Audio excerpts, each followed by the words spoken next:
Bonjour à tous et bienvenue pour cet épisode numéro 179 du Basket Lab, le laboratoire du jeu.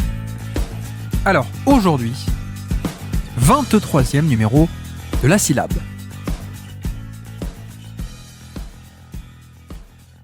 Alors, comment allez-vous, évidemment.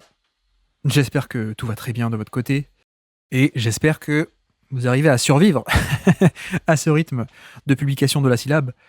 Non, mais c'est vrai que donc la syllabe, notre top 100 de joueurs du Basket Lab de 2023, série d'intersaison. Il se trouve que la saison a recommencé, mais on est un peu en retard. Donc voilà, on s'est dit, je me suis dit, cette semaine, on va les publier un peu, on fait un dernier jet, on les publie, comme ça après, ça y est, on est débarrassé.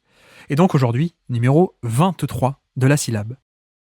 Vous pouvez l'écouter maintenant, vous pouvez l'écouter quand vous voulez, dans quelques semaines. C'est pas très important. Mais en tout cas, nous, on est sur un rythme assez élevé pour terminer la série. Et donc, aujourd'hui, 23e et avant-dernier numéro de la syllabe. On aura un dernier numéro un peu bonus plus tard. Mais donc, aujourd'hui, 23e numéro, et donc, dernière cuvée classique, on peut dire, de notre top 100. Ça y est, avec aujourd'hui, on aura fini notre playlist de joueurs présélectionnés pour ce top 100. Et donc, les derniers noms légitimes et les derniers gros noms, c'est aujourd'hui, avec un invité que vous connaissez très bien, habitué du Basket Lab, mais aussi de ce format, puisqu'il était déjà venu sur la centaine, notre top 100 de la dernière décennie, l'été dernier.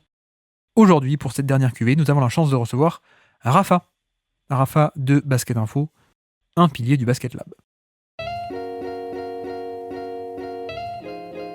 Donc, aujourd'hui, dans notre laboratoire de recherche sur le jeu, 23e numéro de notre top 100, la syllabe.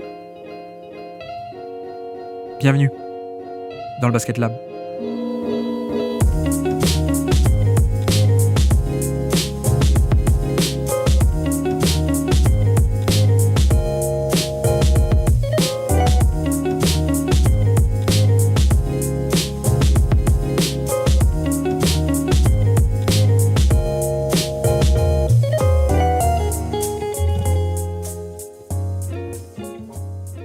Et donc, on se retrouve pour un nouveau numéro de notre série La Syllabe, notre top 100 de 2023, top 100 joueurs de 2023, top 100 participatif, et nous recevons la participation d'un habitué, un grand habitué non seulement du Basket Lab, mais aussi des classements et des top 100 de l'été entre guillemets. On reçoit Rafa aujourd'hui. Comment ça va, Rafa ?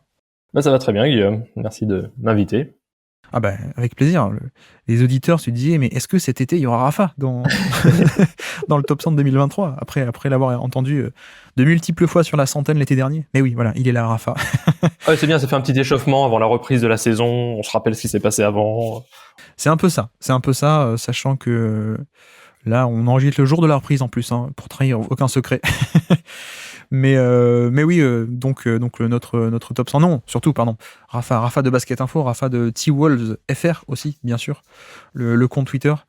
On a appris la prolongation de Jaden McDaniels. Comment on prend ça, Rafa ? On prend ça du bon côté parce qu'on aime bien le joueur, ou on prend ça sur la note de tristesse de ça veut dire qu'on va devoir échanger Karl Anthony Towns ?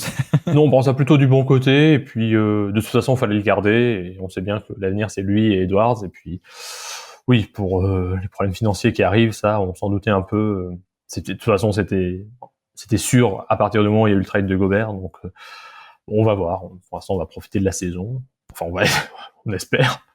Et puis on verra bien ce qui se passe. Mais non, il fallait le garder. C'est un super joueur. Ça ne change rien. Non. Le prolonger ou pas, de toute façon, tu étais déjà dans la panade. Oui, voilà, c'est ça.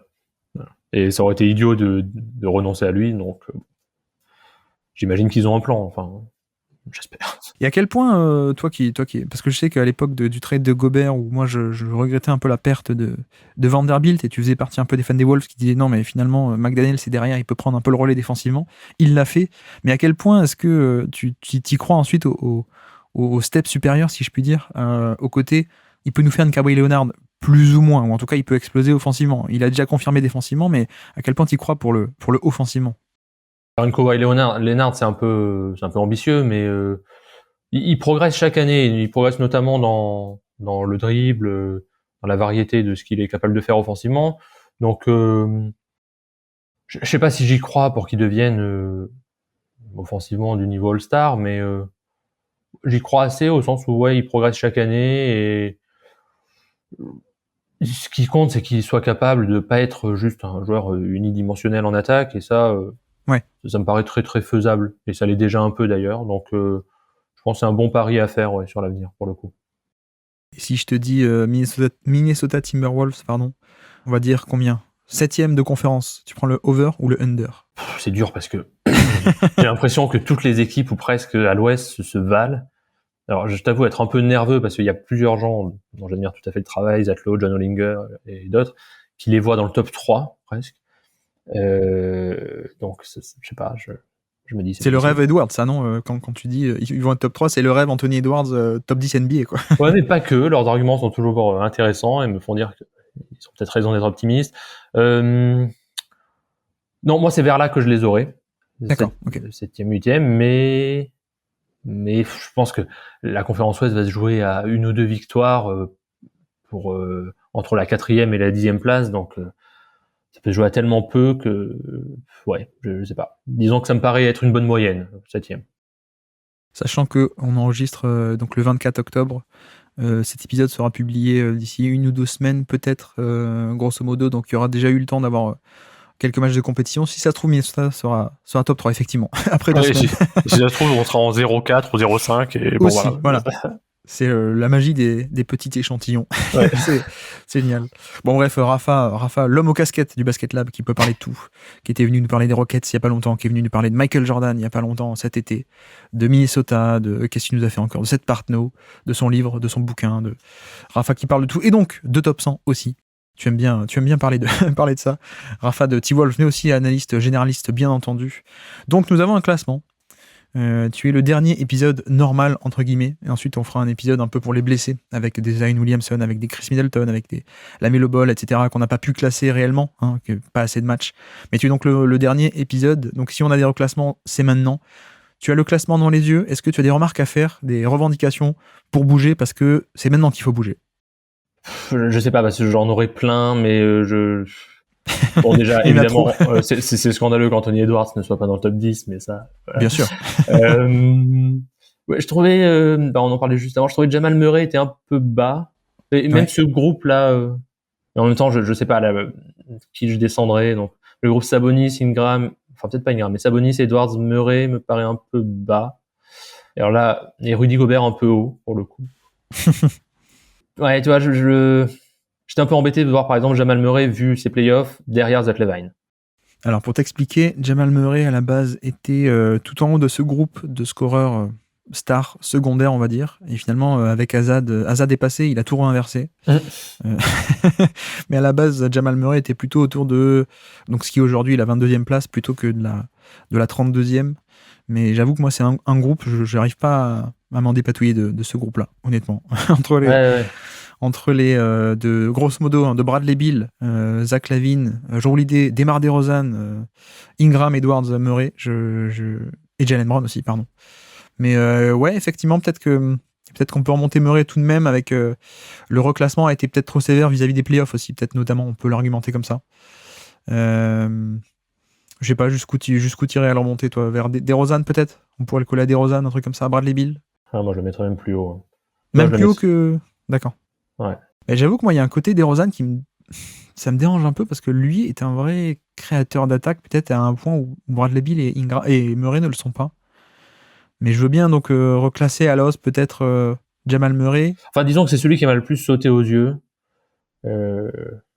Mais c'est surtout sur la base des playoffs qui sont quand même exceptionnels. Donc, et sur un échantillon qui est quand même parlant, il doit y avoir 20 matchs, quoi. Donc, Oui. Est-ce qu'un profil comme Murray, même s'il est inefficace, il apporte de la création, est-ce que vraiment c'est moins valuable que Jrue Holiday, qui est top défensif, mais à quel point à l'échelle individuelle la création offensive n'est pas aussi plus importante que la défense, surtout sur un défenseur au point d'attaque. C'est vrai. Ok, je veux bien, on peut le remonter alors. On le fait passer devant Jrue Holiday, c'est pas choquant a priori, peut-être. Ok, j'avais un autre cas moi, tout en haut du classement. Tiens, on a mis Giannis Antetokounmpo 3e. Donc on a Jokic 1er, Curry 2e, Giannis 3e, Embiid 4 et Doncic 5. Est-ce que sur ce top 5 déjà t'as des t'aurais fait différemment? Non, ça me choque pas. Non. Ok. Le débat, c'était effectivement par rapport à Giannis et sa mauvaise saison, notamment d'efficacité. J'avoue que j'ai été un peu à mettre Embiid devant, mais Ça me choquerait pas non plus. Ouais, je sais pas. Non, ça me choquerait pas non plus de mettre Embiid devant, mais je crois que je vais le faire. Disons qu'une année normale de Giannis, pour moi, elle est nettement au-dessus d'Embiid. Mais là, il y a quand même un tel différentiel d'efficacité où Embiid est à ce point incroyable et Giannis est à ce point décevant. Allez, soyons fous, j'inverse. J'avais un autre cas, c'était Anthony Davis, qui pour l'instant est 10e. Et que, en fait, ça fait quelques semaines que je me dis, j'aimerais bien le faire passer devant le groupe Tatum, Leonard, Butler. Attends, moi je l'ai 11e, donc est-ce que... 11e, pardon, excuse-moi. Ah oui, d'accord, ok, donc c'est bien. Excuse-moi. Devant Butler, Leonard, Tatum. Ouais, je me posais un peu la question. Parce qu'en fait, mon raisonnement, c'est aussi de dire que la défense intérieure, notamment, est à ce point importante. Et tu vois, j'ai mis des gens très hauts, genre Draymond Green, Baba Debayo, Jaren Jackson, qui sont pas non plus des foudres de guerre en attaque. Sur cet aspect défensif, est-ce que par cohérence, Anthony Davis, qui est aussi bon en défense et qui en plus a de l'apport offensif, est-ce que du coup, je sais pas si tu vois ce que je veux dire, mais est-ce qu'il est pas un peu bas par rapport à ça? Est-ce que j'ai pas un peu trop sous-estimé l'apport offensif en bonus de la défense, quoi? Je sais pas. Ouais, peut-être. Peut-être. En même temps, il manque pas mal de temps. Donc, je sais pas dans quelle mesure tu le prends en compte, ça, mais... Je le prends pas en compte, justement. Je prends en compte que quand ils sont là. D'accord. Oui, alors dans ce cas-là... Ça peut s'entendre. Ça peut s'entendre. En même temps, ouais. Bon, Tatum n'a pas tout réussi en playoff, mais... Ouais. Ouais, ça se joue à pas grand-chose, hein. Bon, oui, en fait, il y aurait tout le classement à refaire. Peut-être on va pas le refaire. Peut-être on va pas le refaire. Dans le dernier cas, Tom nous en a parlé dans le Discord notamment, et c'est vrai qu'il avait peut-être un peu raison. On a mis Sabonis 29. Mais ouais, ce qui est peut-être un peu bas par rapport notamment à un Gobert qui est largement plus haut. Oui. Et c'est vrai que j'ai voulu un peu pénaliser la défense parce qu'il y a quand même pas mal de compromis défensifs. Mais à quel point est-ce que finalement c'est un truc que tu payes surtout en playoff et que je sais pas, est-ce qu'il y aurait moyen quand même de le remonter? Ouais, moi je trouve que ça se tiendrait de le remonter. Ouais, carrément. Tu vois, qu'il soit que 7 places devant Nick Claxton ou 6 places devant Jarrett Allen, par exemple, c'est vrai. Je trouve ça un peu étrange. Les pivots me paraissent assez hauts d'ailleurs. Si tu vois DeAndre Ayton 50e, bon, j'ai clairement une appétence, une préférence pour la défense intérieure. Donc je pense que c'est ça qui remonte un peu tout le monde, quoi. Ouais. Mais si je te dis attaque de Sabonis contre défense d'Evan Mobley, qu'est-ce que tu préfères? Qu'est-ce que tu penses a le plus de valeur? Oula. Parce que les deux sont un peu collés, mais après on peut aussi remonter les deux, tu vois, ou éventuellement. Eh ben écoute, je ne sais pas comment répondre à cette question parce que c'est en partie contextuel. Oui. J'aurais tendance, tu vois, comme ça, à dire sur la saison attaque de Sabonis, mais c'est peut-être complètement dû aux résultats. En même temps, tu me diras, les résultats, les deux saisons régulières sont bonnes et les playoffs décevants pour les deux. Et c'est en partie dû aux limites de l'un et l'autre, l'un du côté offensif, l'autre du côté défensif. Je crois que j'aurais tendance à le mettre juste au-dessus de Mobley, mais je sais pas. Ce que je te propose, c'est on remet Sabonis au-dessus de Mobley, et ce groupe-là, on le monte. Et on peut le monter, par exemple, au niveau de Garland. Ouais. Comme ça, on rapproche Gobert et Sabonis, et en plus on rapproche aussi Mobley et Jaren Jackson. C'est vrai que c'était aussi une des réclamations de dire peut-être il y a beaucoup trop de place d'écart entre Jaren Jackson et Evan Mobley. Ça peut s'entendre. Du coup, il serait aux portes du top 20, quoi, quasiment. Si ça te va, ça me va aussi. Ça me va, même si je trouve que c'est infernal en fait comme exercice parce que. Exactement. Et en plus, t'arrives en dernier, donc. Ouais. Bon, ok, faisons ça. On va pas passer trop de temps non plus. Ok. Bon, de toute façon, il y aurait plein de trucs à dire, mais on verra. Oui, donc j'ai même pas annoncé la QV du jour, ta dernière QV. Aujourd'hui, nous avons du Nikola Vucevic, nous avons du Devin Booker, nous avons Mikal Bridges, Brook Lopez et Bruce Brown. Donc pas mal comme QV d'ailleurs. Assez intéressante. Question traditionnelle, comment tu t'en es dépatouillé pour les classer les uns par rapport aux autres, ces 5-là, avant qu'on en discute dans le détail? Bon, alors c'était assez facile. Pour le premier, c'est Booker. Ouais. Ensuite, j'avais mis Bridges, Brook Lopez, Bruce Brown et Vucevic. Alors attends, dis-moi. Donc Booker, Vucevic en dernier, ouais. Booker, Bridges, Lopez, Brown, Vucevic. Ouais, ok. J'avais à peu près la même chose. Et je me pose la question de est-ce que Brook Lopez pourrait pas être devant, justement. Mais toujours ma fameuse. Devant Bridges. Ouais, toujours ma fameuse. Mon attirance pour les profils et pour la valeur structurelle d'un protecteur de panier qui en plus apporte du spacing. Mais on va en discuter, ok. On va en discuter.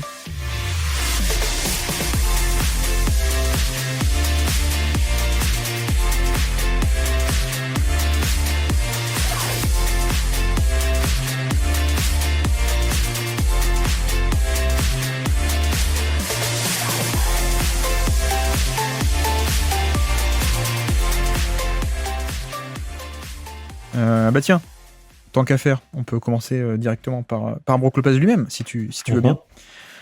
Donc, je te fais le topo. 30 minutes de jeu en moyenne pour Brook Lopez, 78 matchs, sachant qu'il revient d'une saison en 2022, il était blessé, il était revenu qu'en toute fin de saison. Donc la saison complète, 108 de true shooting plus sur 19% d'usage pour notre ami Brook Lopez.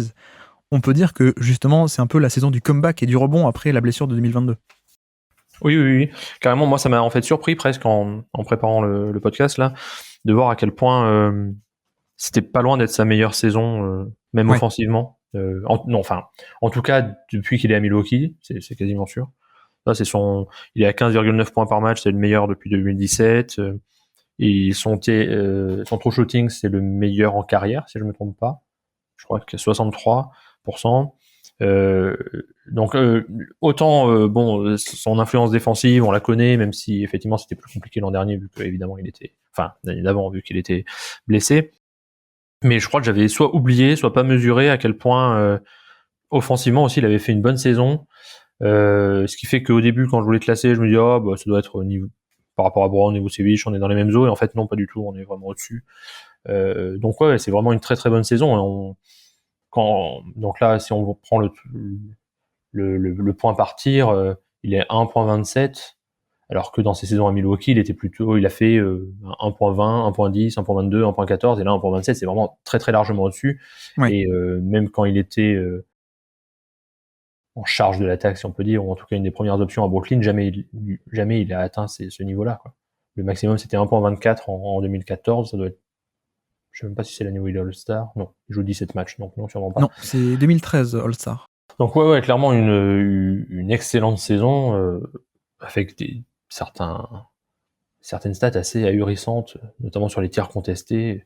Entre la stat qui conteste 17,4 tirs par match, et le deuxième dans toute la NBA est à 12.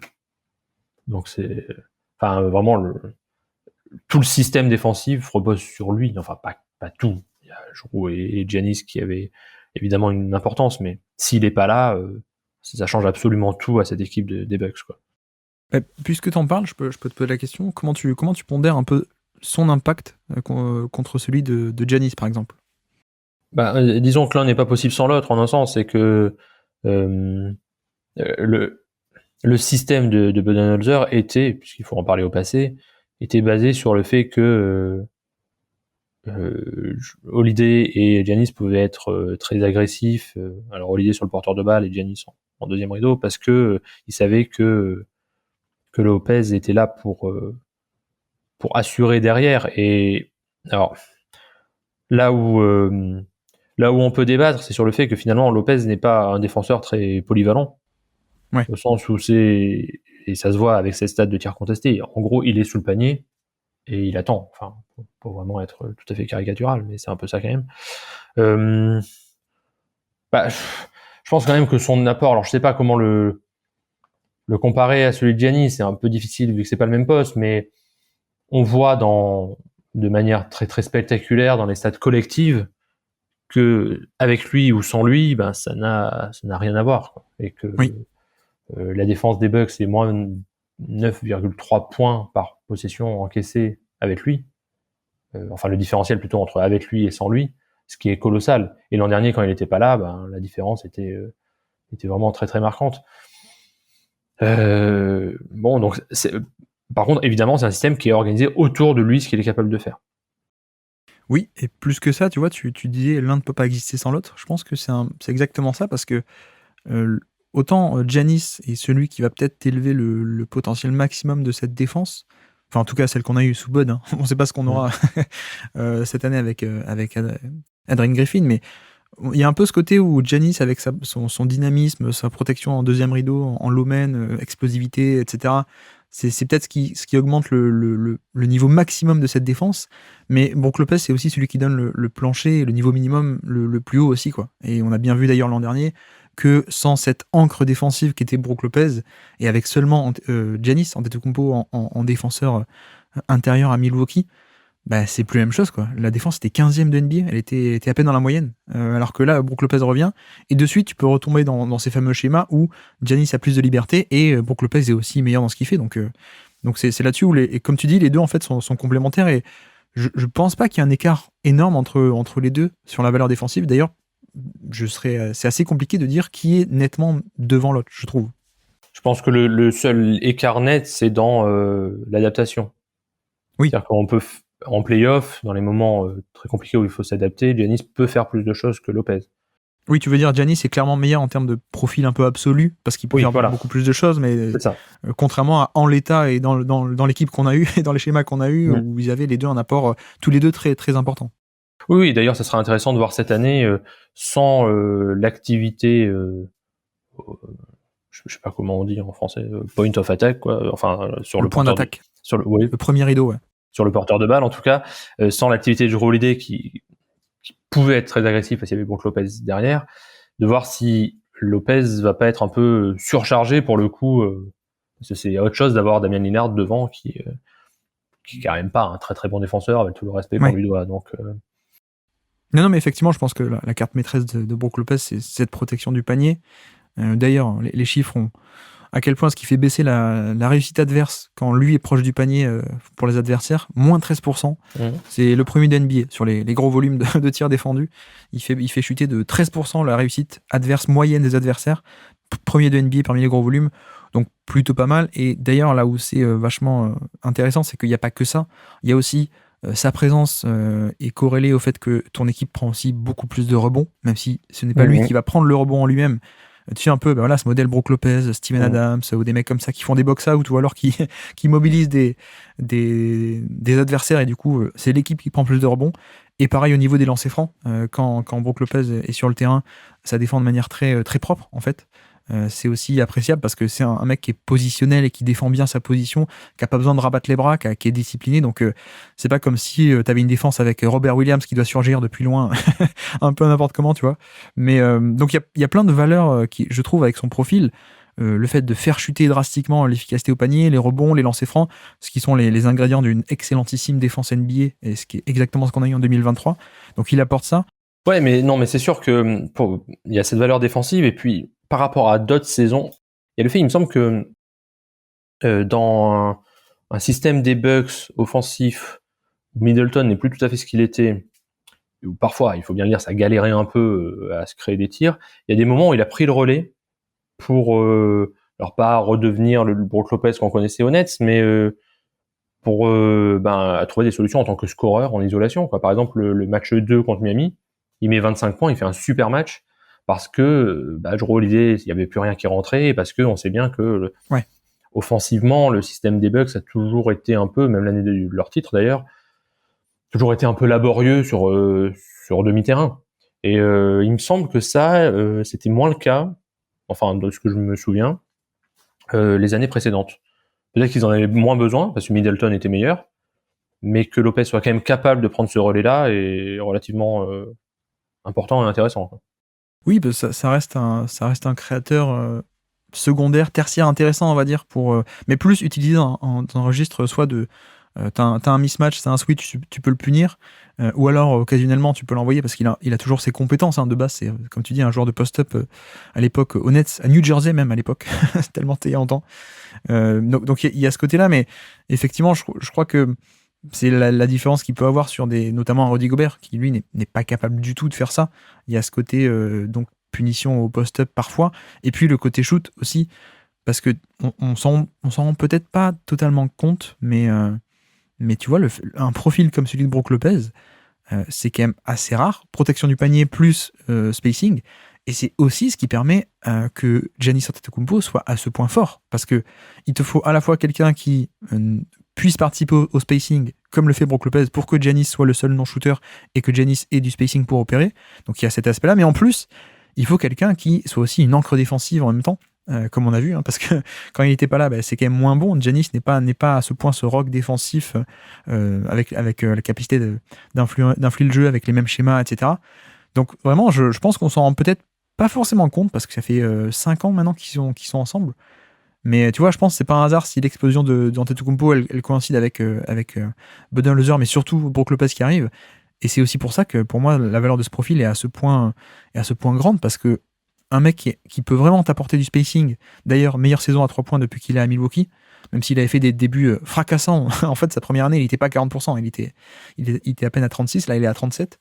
Mais un joueur qui est capable d'avoir ce spacing et ce niveau de protection du panier, j'avoue que c'est vachement intéressant parce que, en plus, je sais pas si tu vois ce que je veux dire, mais 37% en tant que pivot, ça a plus de valeur que 37% si t'es juste un arrière ou un meneur, quoi, à 3 points, parce que ça permet d'éloigner le protecteur de panier adverse. Ouais, et c'est l'archétype du joueur qui te débloque certaines stars, notamment au poste 4. Parce que Ouais. et c'est un archétype qui est incroyablement rare. Enfin, ça se compte sur les doigts d'une main en NBA. Je sais pas, à part Miles Turner, même, je suis même pas sûr d'en voir un autre. Peut-être Jaren Jackson s'il arrêtait de faire des fautes et qu'il pouvait jouer au poste 5 plus souvent. Ouais, c'est ça. Mais sinon, je vois pas. Je suis pas sûr qu'il y en ait d'autres. Par exemple, Evan Mobley avec Brook Lopez à côté de lui, ça change tout aux Cavs. Oui. Par rapport à Jarrett Allen. Tout à fait. Niveau protection de cercle, bon, peut-être que ça se voit à peu près. Je pense que Lopez est un peu au-dessus, mais on a bien vu en playoff que il y avait un problème là, à la fois de playmaking, mais surtout de spacing.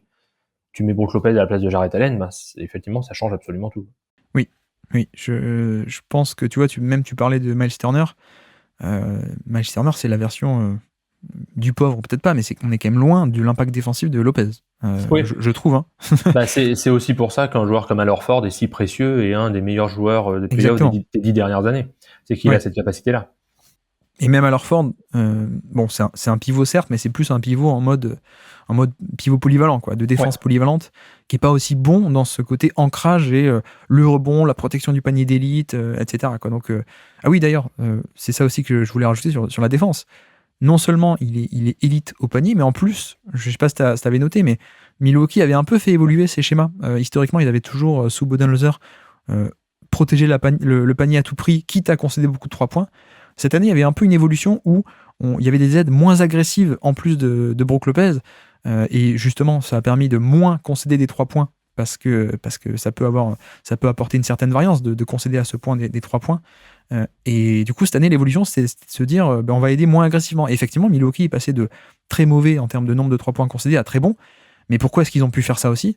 C'est parce qu'ils avaient aussi confiance en la protection de panier de Brook Lopez. Ce qui n'était pas le cas, je pense, quand il est arrivé à Milwaukee au début. On ne se doutait pas que ça allait devenir un tel protecteur de panier, mais je pense qu'il a aussi atteint ce niveau de protection du panier que Budenholzer et le staff de Milwaukee s'est dit en 2023, on n'a plus besoin d'aider à ce point. On peut laisser, alors, pas tout le temps, mais selon certains match-ups et une majorité de matchs, on peut le laisser relativement seul sur des drops, et en fait, ça va faire le boulot. Et effectivement, ça a fait le boulot.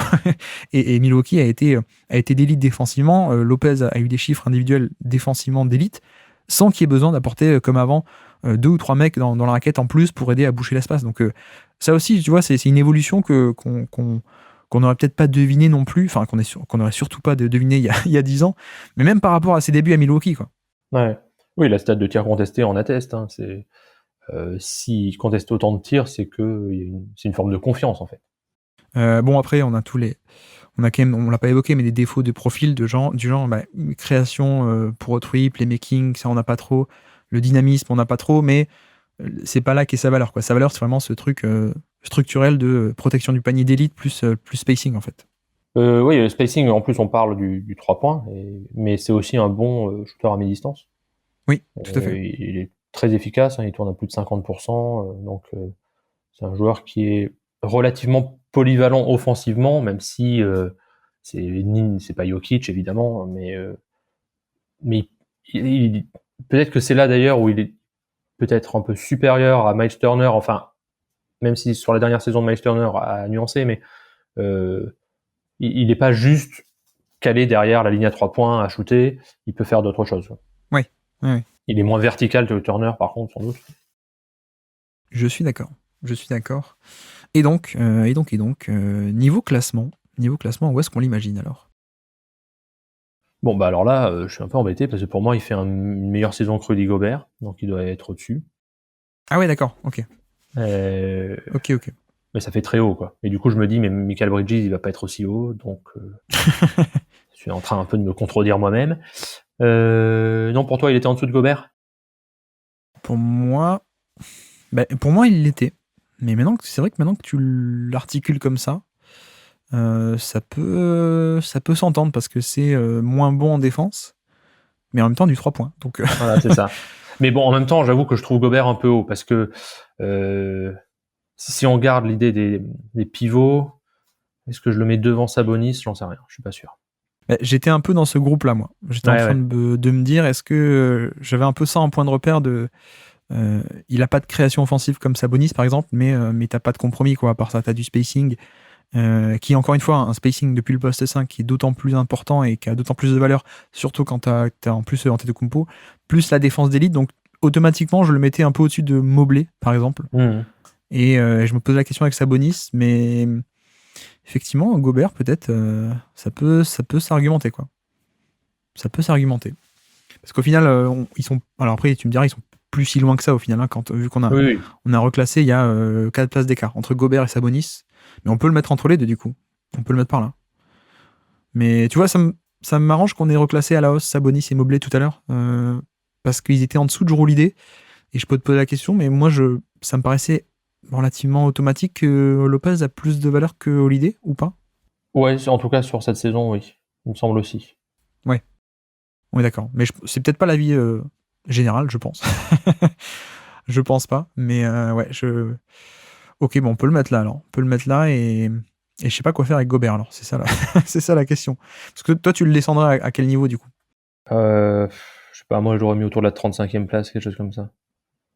D'accord, donc même derrière des créateurs Ouais.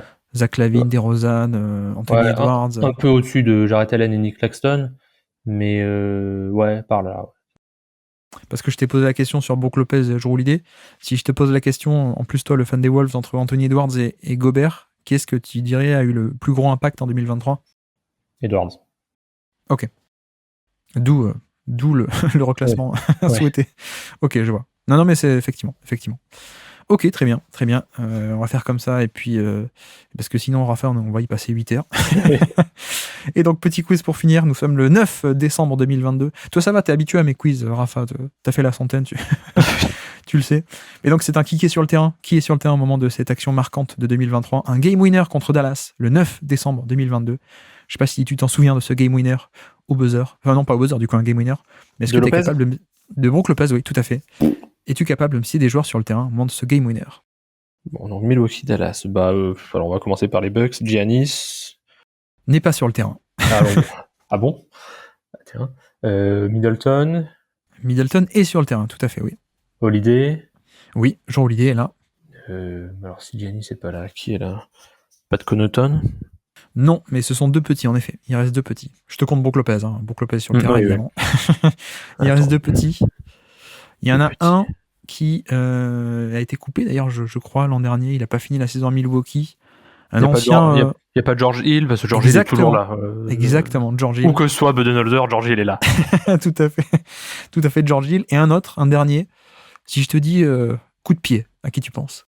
Ah, Grayson Allen. Exactement, Grayson Allen. Tout à fait. Et côté Dallas, est-ce que tu as des gens côté Dallas? Alors, Doncic, j'imagine. Luka Doncic est là.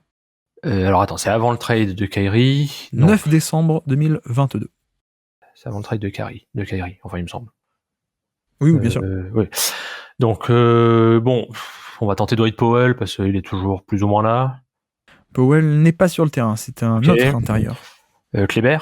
Exactement, Maxi Kleber. Dorian Finney-Smith. Exactement. Ça m'en fait 3. Hein. Ouais. Green. Non, pas Green, si je te dis Crossover Junior. Crossover Junior. un fils d'eux, qui a joué à la fac avec Trey Burke, avec Mitch McGary. Ah, Tim Hardaway. Exactement. Tu n'as pas pu me laisser continuer et citer Caris LeVert, Nick Stauskas.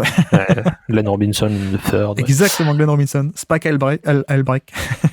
Et d'ailleurs, le frère de Al Horford, hein. Je étais dans cette équipe aussi, pardon. Ah oui. Ah d'accord. ouais. Alors attends, je m'y perds, mais Dinwiddie était là ou non, il te manque un 3&D passé par Détroit, New York, de la fac de North Carolina, le pote de PJ Hairston, peut-être ça te parlera à toi. Bullock. Exactement, Reggie Bullock. Reggie Bullock. Tout à fait. Voilà qui était sur le terme de ce. Que des gens qui ne sont plus du tout là d'ailleurs, donc. Exactement.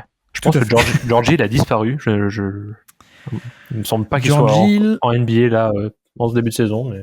Non, où est-ce qu'il était il a fini dans un payroll. Je me suis dit il est dans cette équipe lui l'an dernier, mais je crois qu'il est free agent. Ouais. Effectivement.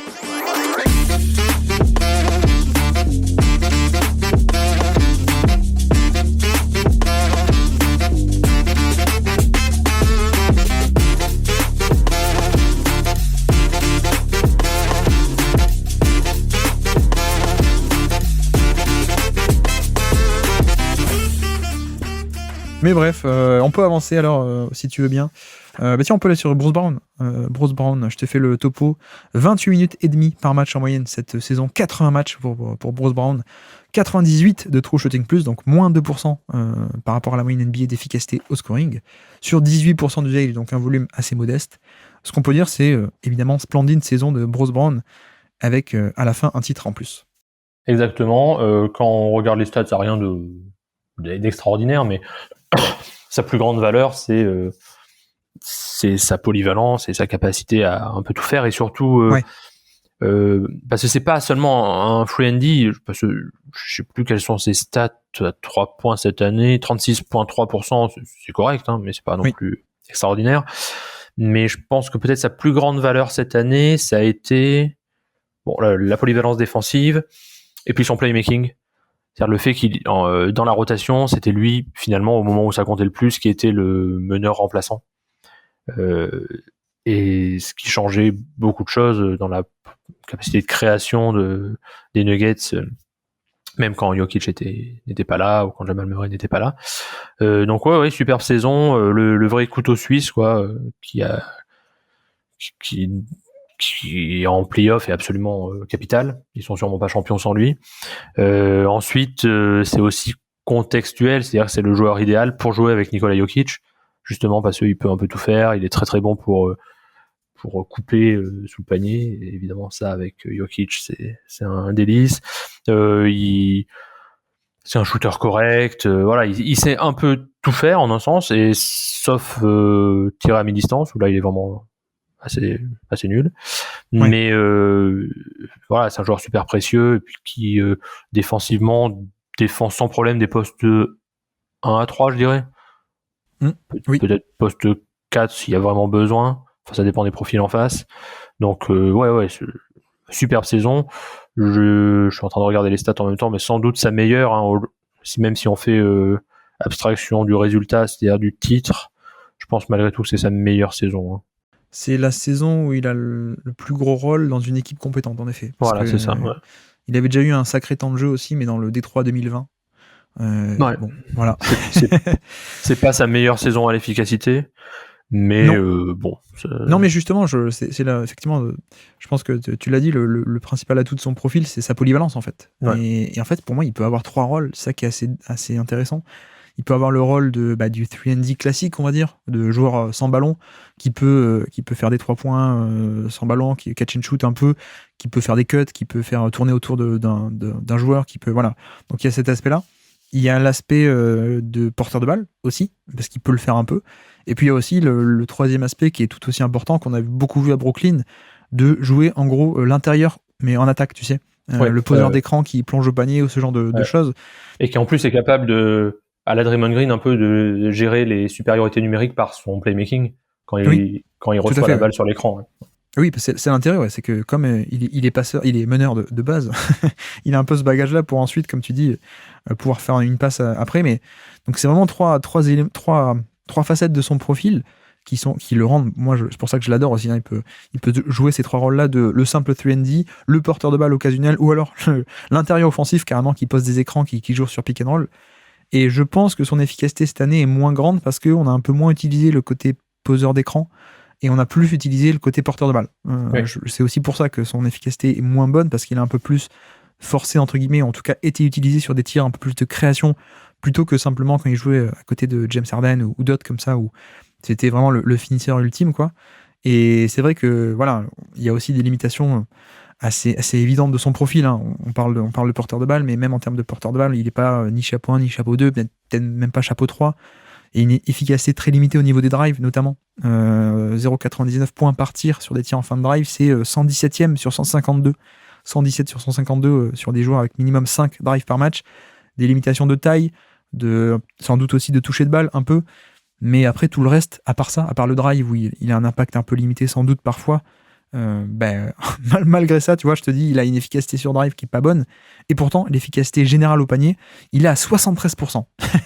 C'est ça qui est complètement fou, parce que quand lui, il va au panier, il se crée des tirs de drive, c'est pas très efficace. Mais par contre, comme il y a des cuts en pagaille, de très bonne qualité, comme il y a de la transition, comme il y a parfois un peu de pick and roll, comme il y a parfois un peu de rebond offensif, il arrive à gratter plein de points, et au final, tu regardes l'image globale de haut panier, mais en fait, il est extrêmement efficace parce que justement, ce n'est pas qu'un arrière qui fait des drives, c'est aussi quelqu'un d'extrêmement polyvalent.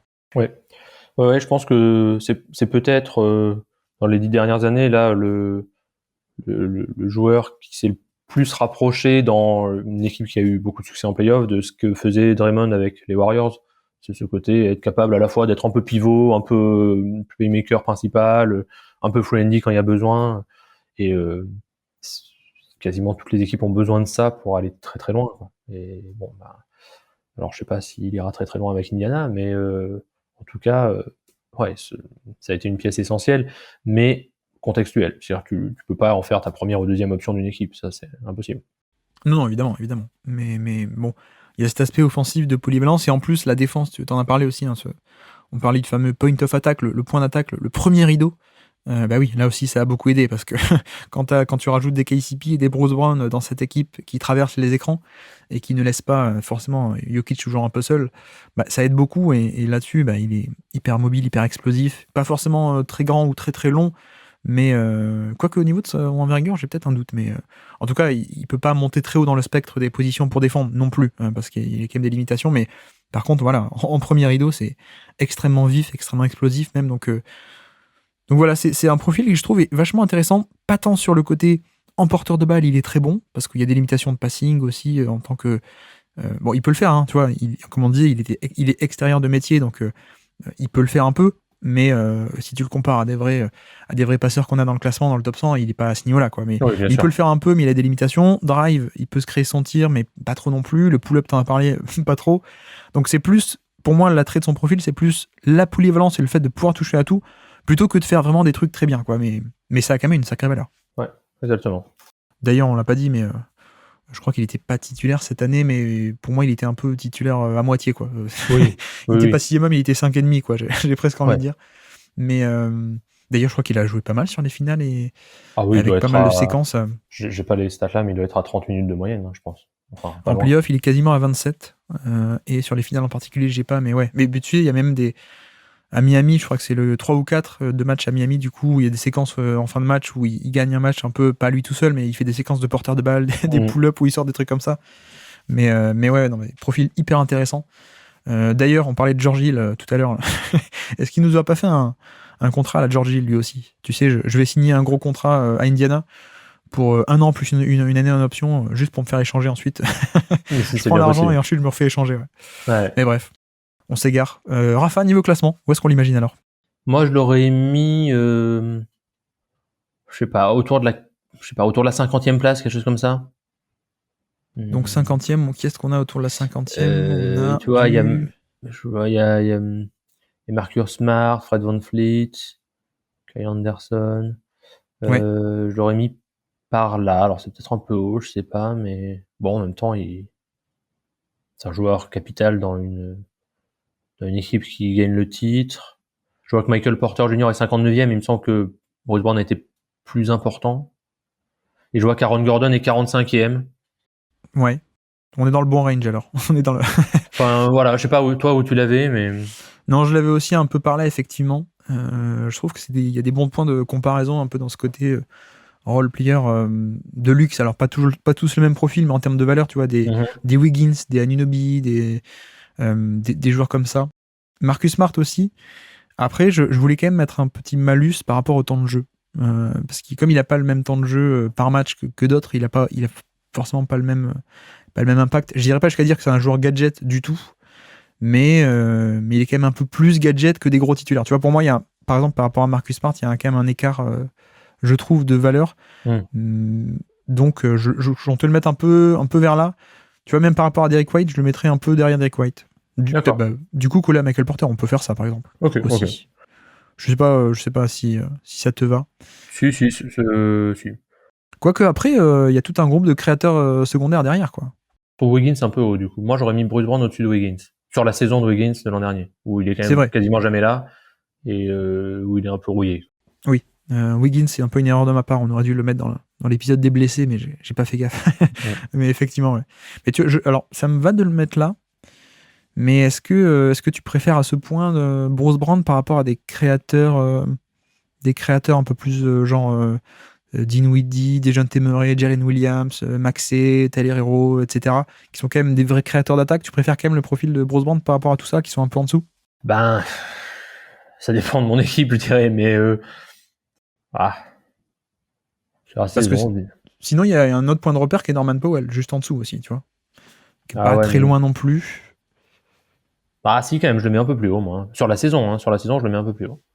Pas dans l'absolu, mais sur la saison, oui. Ok, bon, faisons ça alors. On fait comme on a dit. Tiens, oui, en plus, c'est bien parce que Brogdon aussi, il n'est pas forcément un énorme temps de jeu et lui aussi a ce statut de 6e homme ou en tout cas 5,5 comme Bruce Brown. Donc on peut le mettre là entre Brogdon et Porter Junior alors. D'accord, ok, très bien. Si ça te va. Petit quiz, nous sommes le 13 novembre 2022. C'est une action de Bruce Brown, une des meilleures actions de la saison. Un crossover plus un N1 contre Chicago. 13 novembre, est-ce que tu es capable de me citer des joueurs sur le terrain? Donc de ce Denver-Chicago. Alors, est-ce que c'est le banc des Nuggets qui est sur le terrain? En partie, oui. Ouais. Donc Jokic n'est pas là? Non, ce n'est pas Jokic, okay. C'est donc Jamal Murray qui est là. Non. Ah non, il est pas... Ok, donc Je pensais au backup de Jokic, un ancien All-NBA. Attends, DeAndre Jordan était déjà arrivé? Exactement, DeAndre Jordan. Oui, il était là dès le début de saison, ok. Donc DeAndre Jordan, oui, c'est Thomas Bryant qui arrive en cours de saison. Oui. Donc, ça n'a pas été une grande réussite, bref. Donc, DeAndre Jordan, est-ce qu'il y a Michael Porter? Tout à fait. Gordon est là? Non, pas Gordon. Nous avons un rookie, d'ailleurs. Peut-être Bones Hyland? Non, pas Bones Hyland, mais un rookie. Alors, Christian Brown? Exactement, Christian Brown, Bruce Brown, Christian Brown, Porter Junior, Dédé Jordan, et il manque un dernier, vétéran de chez vétéran, qui d'ailleurs a signé aux Rockets cette intersaison. Jeff Green. Exactement. Jeff Green, l'homme qui dunk encore qui fait des posters à 38 ans, qui postérise des gens à 38 ans. Line-up tout à fait symptomatique de la capacité de Bruce Brown à être le playmaker, parce qu'il n'y a que des intérieurs là-dedans. Tout à fait, oui, tout à fait. En tout cas, d'être au moins le créateur minimum, quoi. Oui, voilà. Et puis, côté Chicago, est-ce que tu as des gens côté Chicago? Côté Chicago aussi. Alors, côté Chicago, j'imagine que c'est le banc aussi, plus ou moins. En partie, oui. Donc, il doit y avoir un titulaire qui traîne, mais... alors, je sais pas, je vais faire au pif. Ayo de Sunmu? Non. André Drummond? Non, attends. Exactement. André Drummond est là. Ok. Le titulaire qui est sur le terrain, si je te dis 6 secondes, est-ce que ça te parle? Non. Tu connais pas? Avant les TikTok, il y avait quoi avant les TikTok? Il y avait Vine? Ou non Bah oui. Et donc, le titulaire de Chicago? Ah bah oui, n'importe quoi. Oui, Zach Levine. Ok, donc c'est Levine, c'est Levine qui est là. Et donc il y a Levine, il y a Drummond. Est-ce qu'il, je sais pas pourquoi c'est lui qui me vient. Est-ce qu'il y a Dalen Terry? Non. Mais en début de saison, Ayo Dosunmu était le titulaire à la place de quelqu'un qui est un champion NBA. Il y a Kobe. Non, pas Kobe White. Non, pas Kobe White. Kobe White, non mais. Un méga défenseur qui navigue les écrans défensifs comme si de rien n'était. Non. Qui était à la fac de Texas A&M d'ailleurs. Mince, alors j'ai un trou. Champion avec les Lakers. Ah, Caruso. Exactement, Caruso est sur le terrain. Ok, donc il en manque 2 ou 3? Il t'en manque 2, il t'en manque un, je crois qu'il a signé à Dallas cette année, je crois, mais c'est un ancien de Miami, très long, très explosif, très très fin, mais très très explosif. Derrick Jones. Exactement, Derrick Jones Jr. Et puis un meneur, je pense que tu as oublié qu'il était à Chicago. Un meneur de Miami aussi, qui a été All-Star à Miami, je crois. Qui a été All-Star à Miami. Qui aurait dû être All-Star à Phoenix en 2014. Ah, Dragic. Exactement, Goran Dragic. J'avais oublié il a pas fini la saison là, si. Alors, tu me poses une colle. Je crois qu'il a, non, je suis pas sûr. Mais voilà, j'avais complètement oublié ce message, ouais. Ah oui, d'accord. Ouais. Voilà, donc c'était le quiz sympa du jour. On a du Dédé Jordan, Jeff Green, Dragic, Drummond et Derrick Jones Jr. C'était sympathique.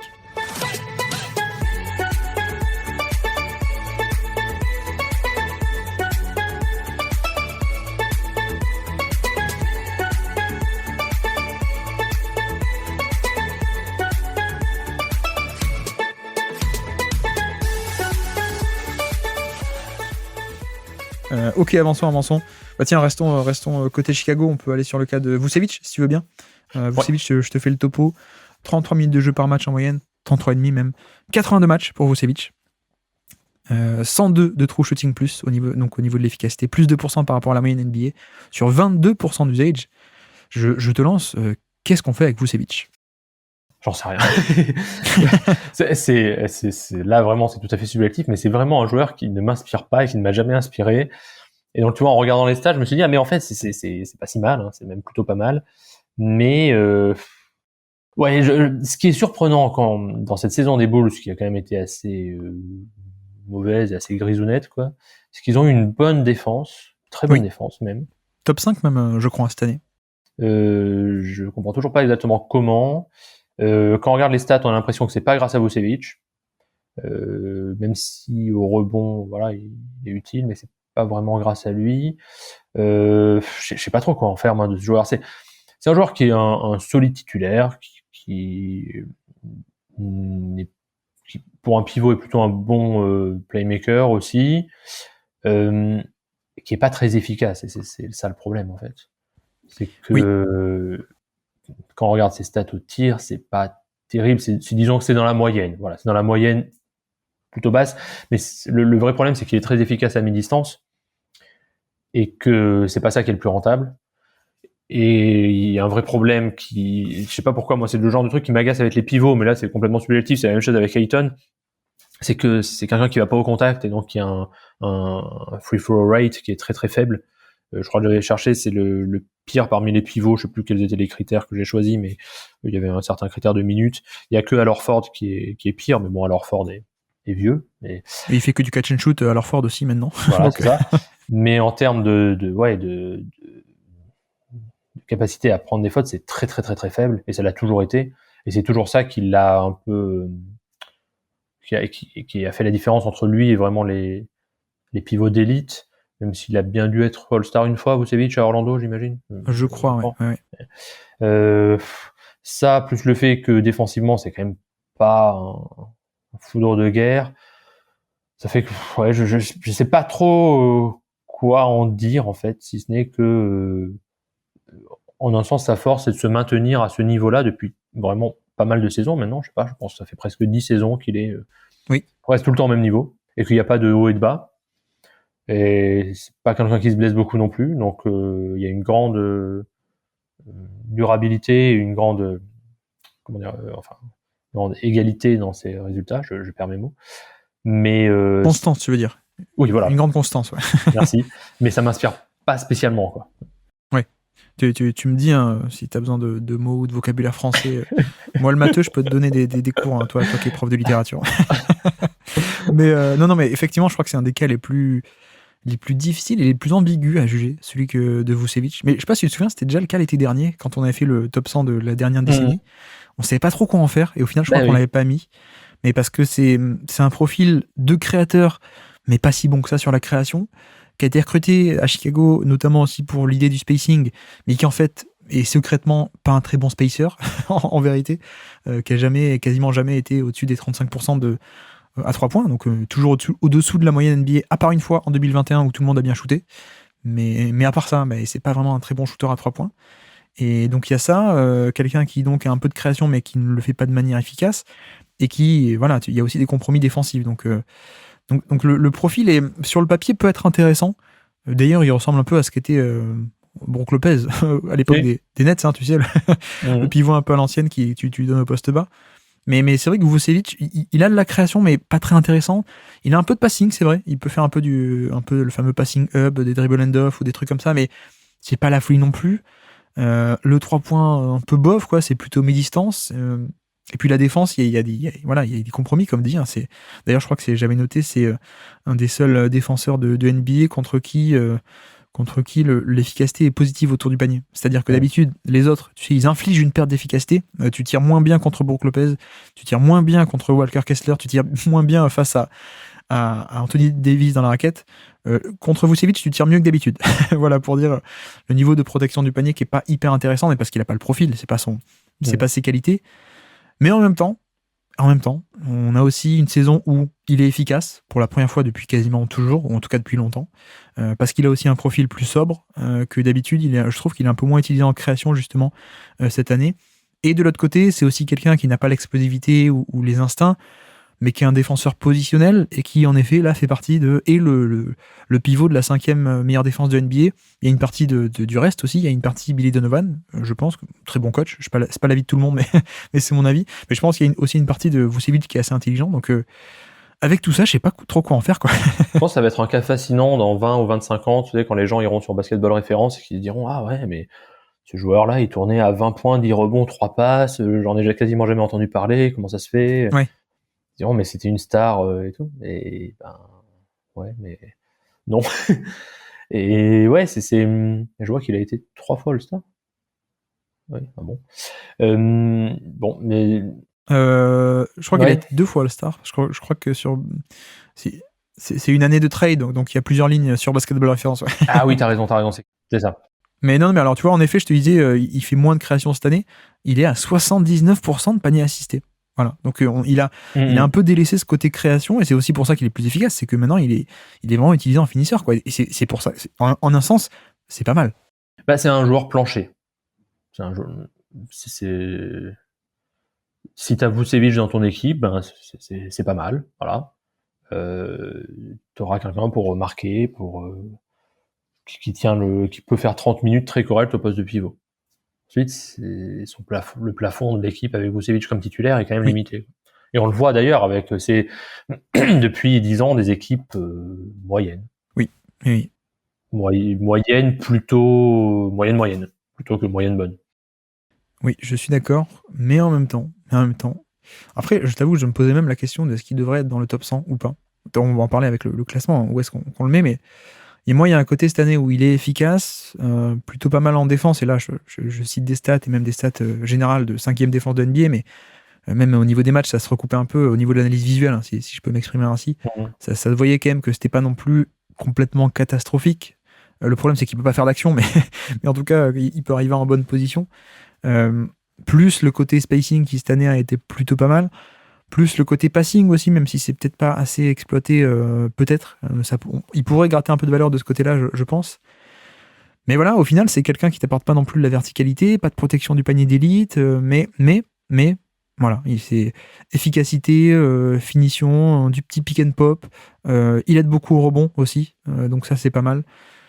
Voilà, on peut aller vers le classement d'ailleurs si tu veux, mais dans quelle zone tu l'imaginerais, toi? Eh ben, j'en sais rien. Mais vraiment, je sais pas du tout le mettre. Euh, Alors, je peux t'aider. Si tu veux, on a un premier groupe de pivots. On peut éliminer un premier groupe de pivots, Jarrett Allen, Nick Claxton, Al Horford, tout ça, très haut. Il est pas là. On est d'accord à peu près. non. On a un deuxième groupe de pivots un peu plus bas. Potel, Mitch Robinson, Capella, Walker Kessler. Est-ce que tu le mettrais dans ce groupe-là, ou est-ce qu'on est encore en dessous? Si, je le mettrais quand même dans ce groupe-là, je pense. En fait, je suis en train de regarder, tu vois, je vois. J'allais dire, pour moi, c'est du niveau d'Ayton, mais que je trouve un peu haut, du coup, je pense. Moi, je t'avoue que j'étais plus bas, hein. J'étais plus bas que le deuxième groupe de pivots. Ah ouais, d'accord. Mais Euh, Mitchell Robinson, par exemple, est quand même beaucoup plus limité en attaque. Mais bon, sa pression de cercle aussi est intéressante. C'est vrai. Ouais, toi, t'étais plutôt autour de Zubac. Ouais, encore que Zubac, je voulais le remonter. Mais bon, je voulais le remonter. Mais non, je sais pas. Est-ce que, tu vois, par exemple, on a des 3D un peu d'élite, là, Jaden McDaniels, KCP, par rapport à des 3D d'élite, est-ce que, si on compare le profil de Vucevic, pour moi, c'est pas une évidence. Je sais pas. Ouais, mais c'est vrai. Quoique, j'en sais rien. Oui, mais non, mais franchement, c'est très compliqué. Hein.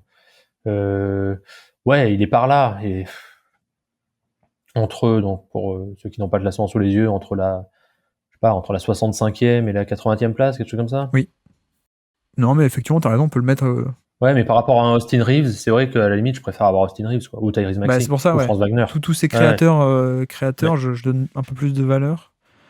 Non, mais vers Zubac ou Grant Williams, ça peut s'entendre, cela dit. Ça, Ouais. vu qu'on est sur un profil assez sobre. Mais tu vois, c'est pas comme. Il y a d'autres, genre Walker Kessler, par exemple. Profil très sobre, en attaque, notamment. Mais un vrai. J'allais dire en anglais difference maker. Il fait des vraies différences. Pour moi, il déplace vraiment le curseur vers le positif en défense. Vucevic, pour moi, c'est moins évident que ça tourne autour de lui, en fait, le côté défensif. Donc, je pas trop le. J'irai pas jusqu'à le pénaliser pour genre une défense négative, parce que je suis pas sûr que ça soit catastrophique non plus. Mais je veux pas donner trop de points, donc c'est compliqué parce qu'on a aucun autre pivot comme ça, quoi. D'habitude, c'est un pivot, soit t'es mauvais et on te descend, soit t'es bon et on te monte. Mais ok, normalement on peut le mettre là. Bah, je te dis, pour moi, celui qui est le plus proche, c'est Ayton dans le profil. Mais sachant que tu es beaucoup plus bas sur Ayton que, j'allais dire, que la moyenne, en tout cas que moi. Alors, ouais. je crois. Ok, super. Eh bien, petit quiz pour finir. Après ce cas très compliqué de Vucevic. Je suis même pas convaincu, mais en même temps, je suis pas convaincu sur les 100 qu'on a classés, donc avançons.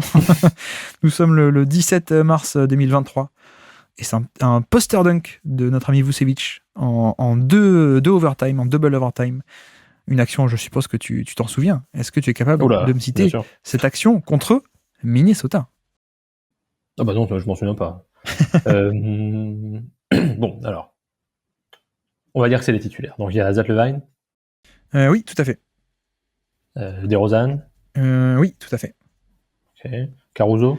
Caruso n'est pas sûr. Si, il est là. Si.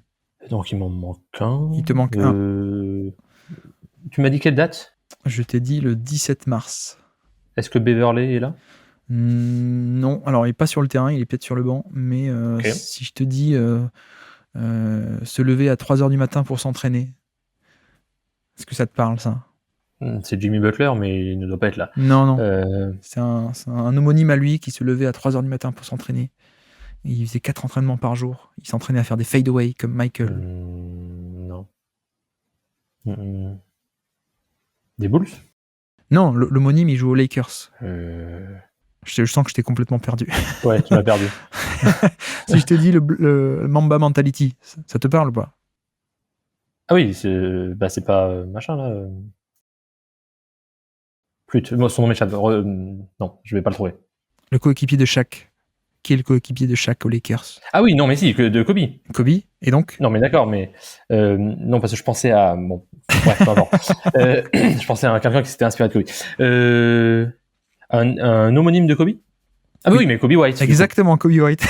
J'étais en train de chercher du côté, tu sais, de Johnny Bryant, le vieux gars obscur qui avait passé par Milwaukee. Je me disais, mais il est pas là, lui.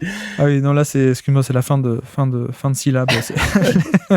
Il me reste plus que ça comme indice. Et donc, côté Minnesota? Et donc, j'imagine si c'est les starters côté Bulls, côté Minnesota aussi. Towns était revenu.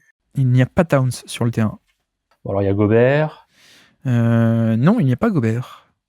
Gobert. Bon, il y a Nasrid alors. Exactement, Nasrid est là. Kyle Anderson. Kyle Anderson est là. Edwards. Edwards n'est pas là. Ok. McDaniels. Oui, tout à fait, McDaniels. Et il en reste un. Il n'en reste pas deux. Il reste l'homme qui s'est fait postériser, justement. Alors. Assez méchamment.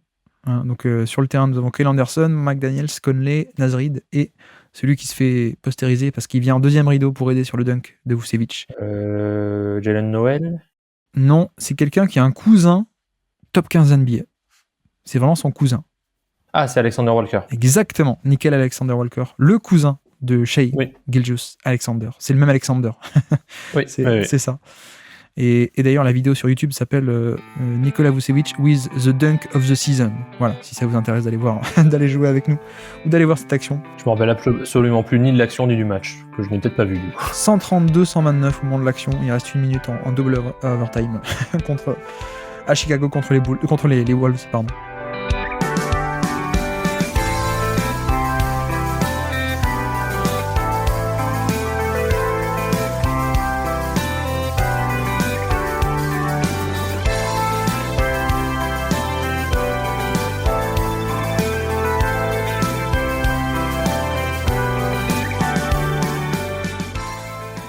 Et donc on avance. Qu'est-ce qui nous reste alors ? On peut aller sur Mikal Bridges alors, si tu veux bien. Mikal Bridges, si je te fais le topo, 36 minutes par match, 83 matchs cette année en 2023. 83, alors qu'il n'y a que 32 matchs dans une saison. C'est bizarre, mais parce qu'il a été échangé. Il a été échangé de Phoenix à Brooklyn, évidemment, et Brooklyn, il restait plus de matchs à jouer à Brooklyn qu'à Phoenix. Voilà l'astuce, et donc 83 matchs, 101 de true shooting plus, donc plus 1% par rapport à la moyenne d'efficacité NBA, 23% d'usage, donc assez faible au niveau de la moyenne totale de saison, mais en fait, comme je disais, pour te lancer, il y a aussi 2 saisons en une, en fait. Oui, exactement, c'est ce que j'allais dire, c'est pour ça que ça rend les choses un peu plus compliquées pour le classer, c'est que, tu parles de l'usage, il y a, au Suns, il est à 19,2 et au Nets à 30,3. Ouais.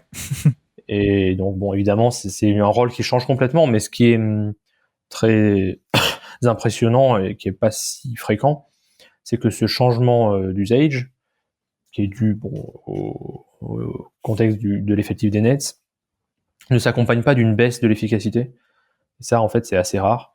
Donc, toutes ces valeurs en termes de pourcentage de tirs non assistés, en termes de possession en pick and roll ou en isolation, augmentent de manière vraiment très spectaculaire. Mais il reste très efficace au tir. Et ça, c'est quand même très très bon signe pour la suite. Alors, il faut quand même noter que cette augmentation, cette prise de responsabilité avait déjà un peu démarré au Suns, malgré tout, puisque par rapport à l'année précédente, et même l'année encore d'avant, il avait déjà augmenté les responsabilités balle en main. Voilà, c'est sur les 3 derniers mois, je sais plus quand il est échangé en février peut-être. Oui, c'est ça, oui. Ouais, février. Sur les 3 derniers mois, enfin les 2 derniers mois, on a un joueur qui est à un niveau All-Star. On peut le dire sans trop de problème, puisque ça reste en plus un excellent défenseur. Alors sans doute que là où ça a un peu baissé, c'est le fait qu'il ait plus le ballon, fait qu'il a été un peu moins actif défensivement, en tout cas un peu moins monstrueux qu'il ne pouvait l'être quand il avait moins de responsabilités. Mais on a 2 mois de très très bon niveau, de niveau élite pour le coup. Toi, défensivement, tu le mettrais clairement dans la catégorie chapeau par exemple, des meilleurs défenseurs de l'aile? Alors, sur son passage au Nets, il me semble un peu moins, même si j'ai pas tant regardé que ça à cette période-là, mais avant, oui. Phoenix, ouais. Ouais. Ok. Ouais. Non, je suis un peu d'accord. Je suis toujours un peu plus bas que la moyenne sur sa défense on-ball, que je trouve pas... Je trouve qu'il y a mieux, mais en même temps, là où il est très bon, c'est aussi sur la défense off-ball, où il peut aussi pas mal aider. Et en plus, la polyvalence du profil, où c'est pas tant... c'est pas le LeBron stopper, en gros. C'est pas le KD stopper. Mais par contre, ce qui est intéressant, c'est que c'est quelqu'un qui peut être très bon face à ces profils-là, et aussi jouer loin du ballon, les lignes de passe, les interceptions, un peu de protection du panier, et aussi un profil qui peut se mettre sur du Stephen Curry et faire de la navigation d'écran. Voilà.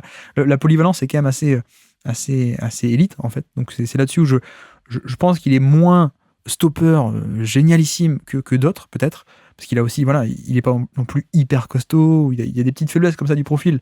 Donc c'est peut-être pas un 10 sur 10, c'est peut-être juste un 8 ou un 9 sur 10, je trouve. Mais il peut faire tellement de choses à côté qu'il y a cette valeur-là. Et après, c'est vrai que je sais pas trop comment juger sa saison, en fait.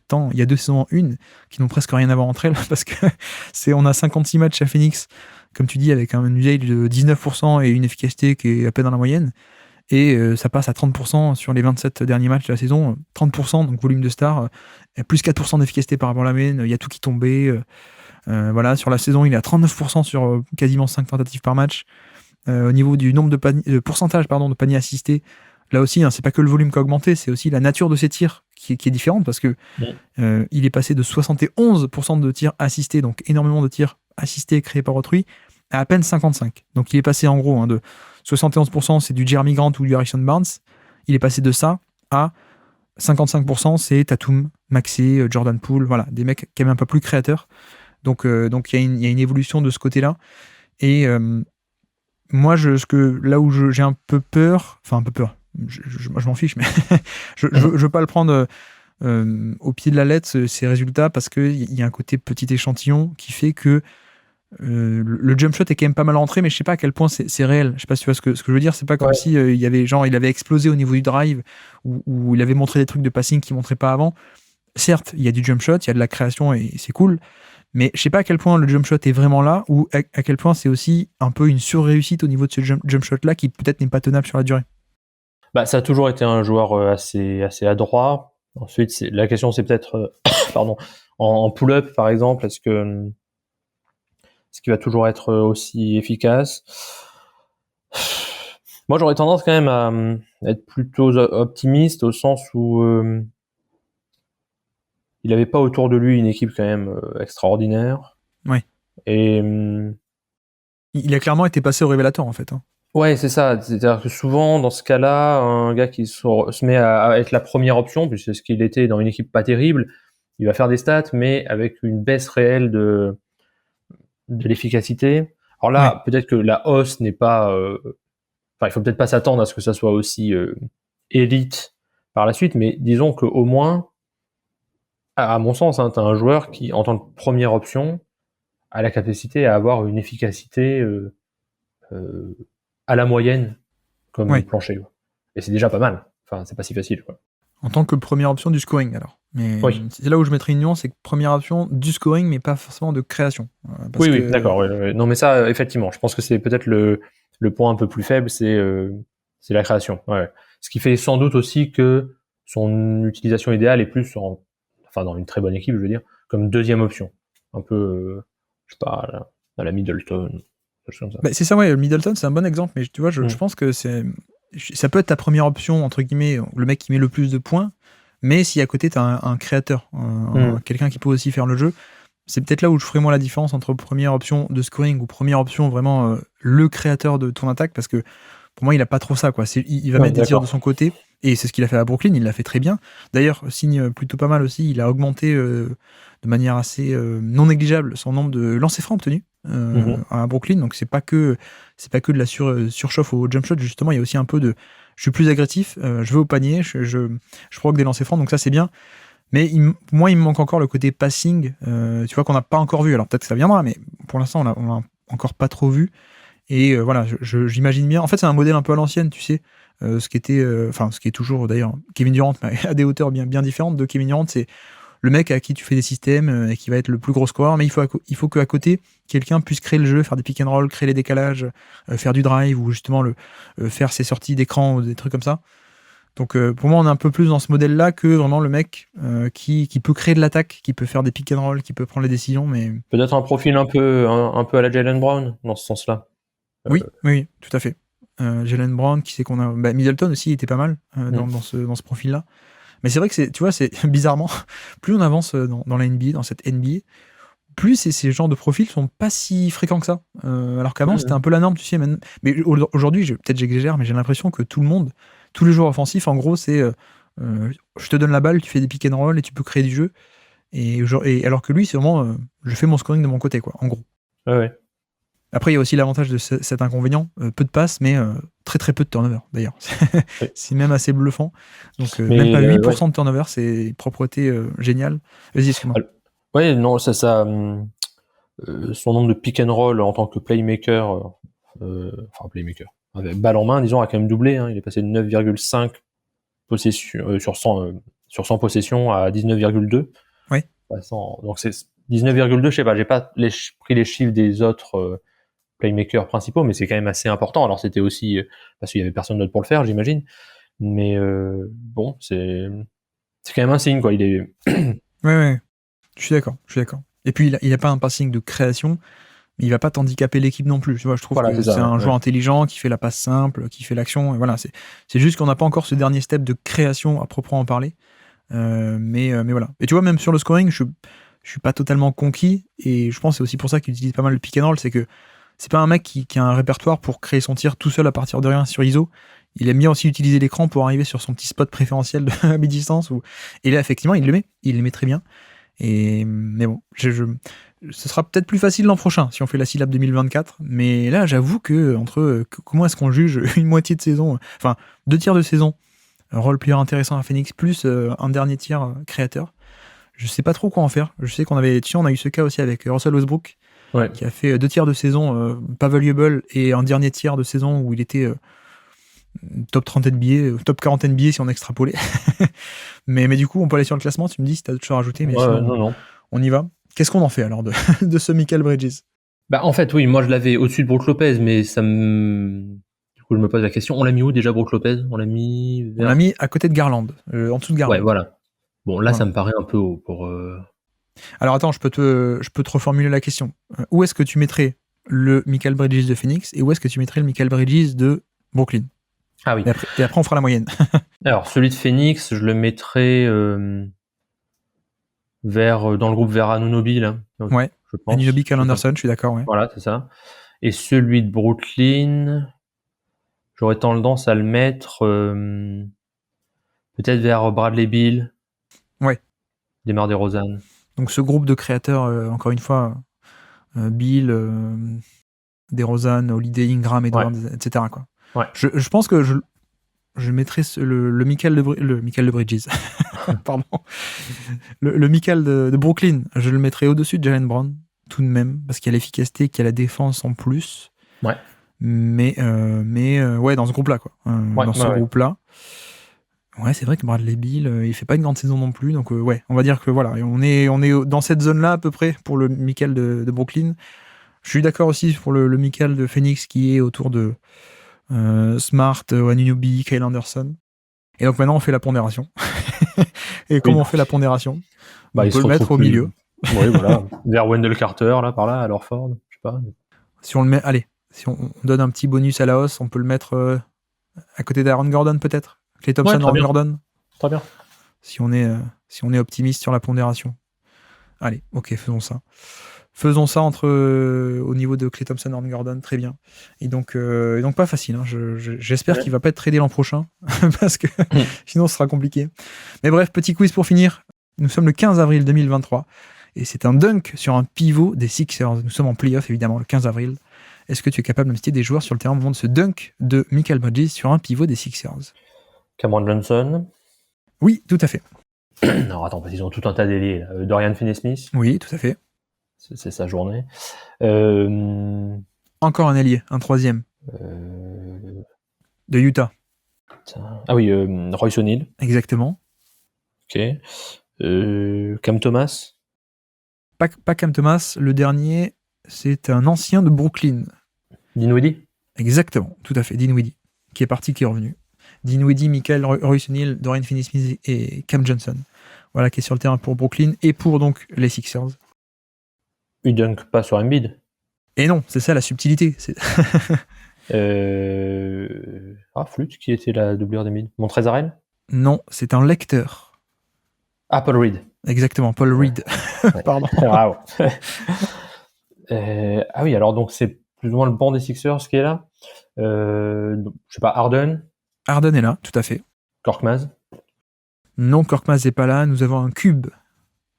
Un cube qui joue dans le corner. Il y a un jeu de mots là. Non, un cube. Physiquement, c'est un cube. Ah oui, d'accord. PJ Tucker. Exactement, PJ Tucker, Harden, Paul Reed. Est-ce qu'il y a George Niang? Non, il n'y a pas de George Niang. Il Maxi. y a le joueur moyen par excellence. Pour moi, c'est Taurean Prince, mais je sais qu'il n'est pas là. Donc, il n'y a pas... qu'est-ce que je veux dire? Il n'y a pas Maxi? Si, il y a Maxi, tout à fait. Si, il y a Maxi. Et Melton? Non. Un ailier moyen au scoring, moyen en défense, moyen en passing. Pas moyen au niveau du salaire, par contre. Énorme salaire. Ah oui, Tobias Harris. Ouais. Exactement, Tobias Harris est sur le terrain.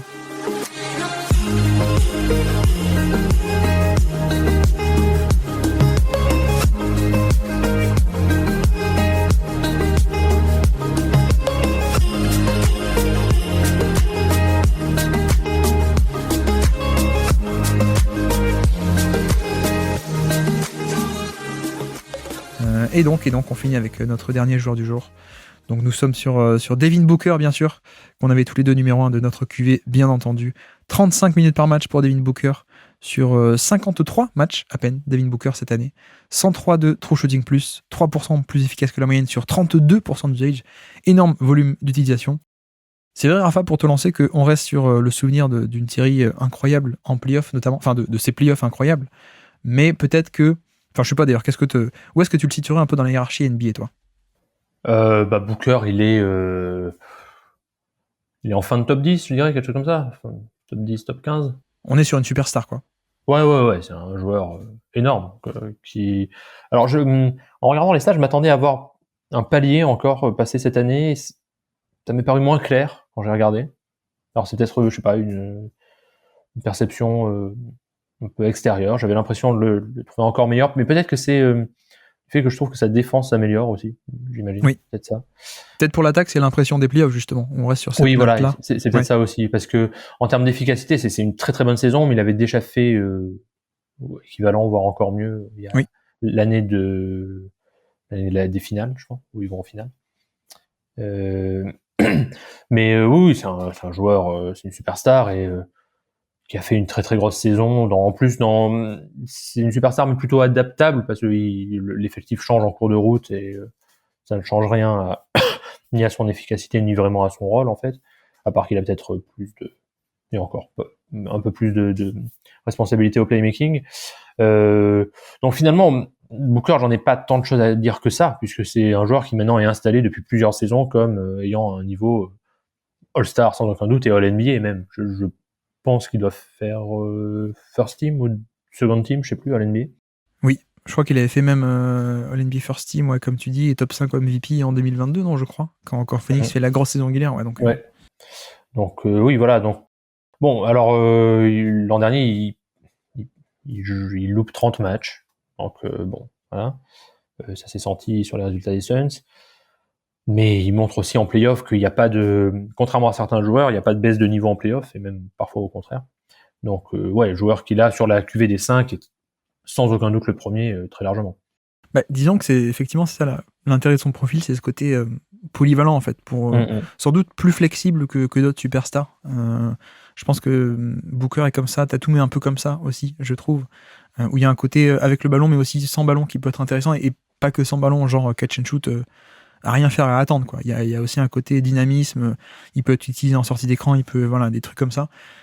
Après, c'est vrai que, encore une fois, j'insiste, mais on reste sur cette énormissime impression en playoff où, effectivement, si le Devin Booker, à l'avenir, c'est celui des playoffs, ok, là, on est très très sérieux et on en rediscute. On a un candidat au titre de MVP, là.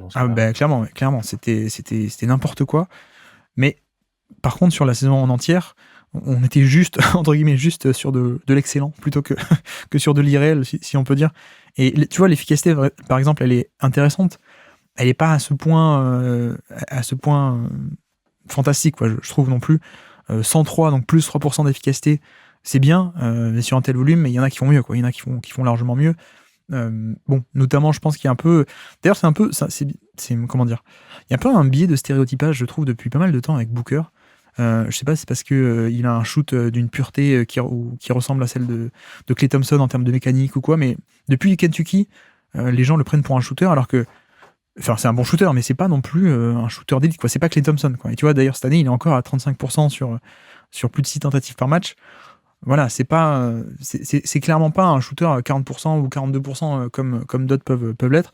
Mais c'est vrai qu'il a une belle mécanique et que Calipari à Kentucky l'utilisait comme ça. Donc, peut-être on fait le rapprochement là-dessus. Mais pour moi, c'est beaucoup moins un shooter d'élite, genre sortie d'écran, catch and shoot que les gens pensent. Mais par contre, beaucoup plus un joueur de création et de pull-up, justement. C'est d'ailleurs, encore une fois, pour remonter à Kentucky, c'est pour ça que c'était un peu un non-sens que Calipari l'utilise comme ça, c'est parce que justement il a quand même pas mal de création. Il a du pull-up à 3 points, son jeu aussi, je sais pas toi ce que t'en penses, mais c'est un des meilleurs joueurs actuellement sur le côté, le jeu dans l'entre-jeu, justement la mi-distance, il peut aller dans n'importe quel spot préférentiel, et surtout, une fois qu'il y est, il est très bon ensuite pour mettre le tir. Ouais, 51% de réussite à mi-distance sur un très très gros volume. Voilà. C'est assez impressionnant. Hein. Ouais. Sur les longs tirs de points, effectivement, il est à 50-51%. C'est délirant de mettre un tir sur deux sur les longs deux. Après, c'est vrai que moi, là où j'ai un peu plus de réserve, c'est l'efficacité générale. Et pourquoi est-ce qu'il est pourtant excellentissime sur ses longs tirs à 2 points, mais au général pas si excellent que ça? Parce que c'est pas forcément une force implacable sur drive non plus. Il est pas mal, mais il est pas non plus incroyable, quoi. Oui, et je dirais, surtout, alors il est plutôt efficace pour pour aller chercher des fautes, mais une superstar qui prend 50% de ses tirs à mi-distance et seulement 22 au cercle, mathématiquement, C'est ça, ouais. ça peut pas être le joueur le plus efficace. Ouais. C'est pas possible. Parce que, et 27% donc à 3 points, euh, il shoot trop, entre guillemets, à mi-distance. Et bon, voilà, là, il y a un problème de maths qui est pas dû à sa propre efficacité à tous les niveaux du terrain. Mais oui, alors est-ce qu'il est capable de faire évoluer un peu son jeu? Ça va pas trop dans ce sens, puisque même son nombre de tirs mi-distance a plutôt tendance à augmenter depuis qu'il est arrivé en NBA. Ouais, ouais, c'est ce qui le freine entre guillemets un peu pour l'instant, ça c'est certain. Bah, surtout qu'en plus, quand il va au panier, il est très efficace. Hein. Ouais. Il est à 1,26 points par tir sur des tirs en fin de drive. C'est 12e de NBA parmi les gros drivers. 12e sur 48 joueurs qui sont à plus de 10 drives par match. C'est devant des SGA, c'est devant des Butler, des Tatum, des Paul George. Donc c'est efficace, mais en effet, comme tu dis, il paye un peu la répartition de ses tirs, un peu ce que d'ailleurs à l'époque DeMar DeRozan, qui était lui aussi très bon sur les longs tirs à mi-distance, mais qui n'allait pas à l'époque pas beaucoup au panier et pas beaucoup de 3 points, et du coup il y a un plafond, quoi. Je pense que c'est un peu le cas aussi avec Booker.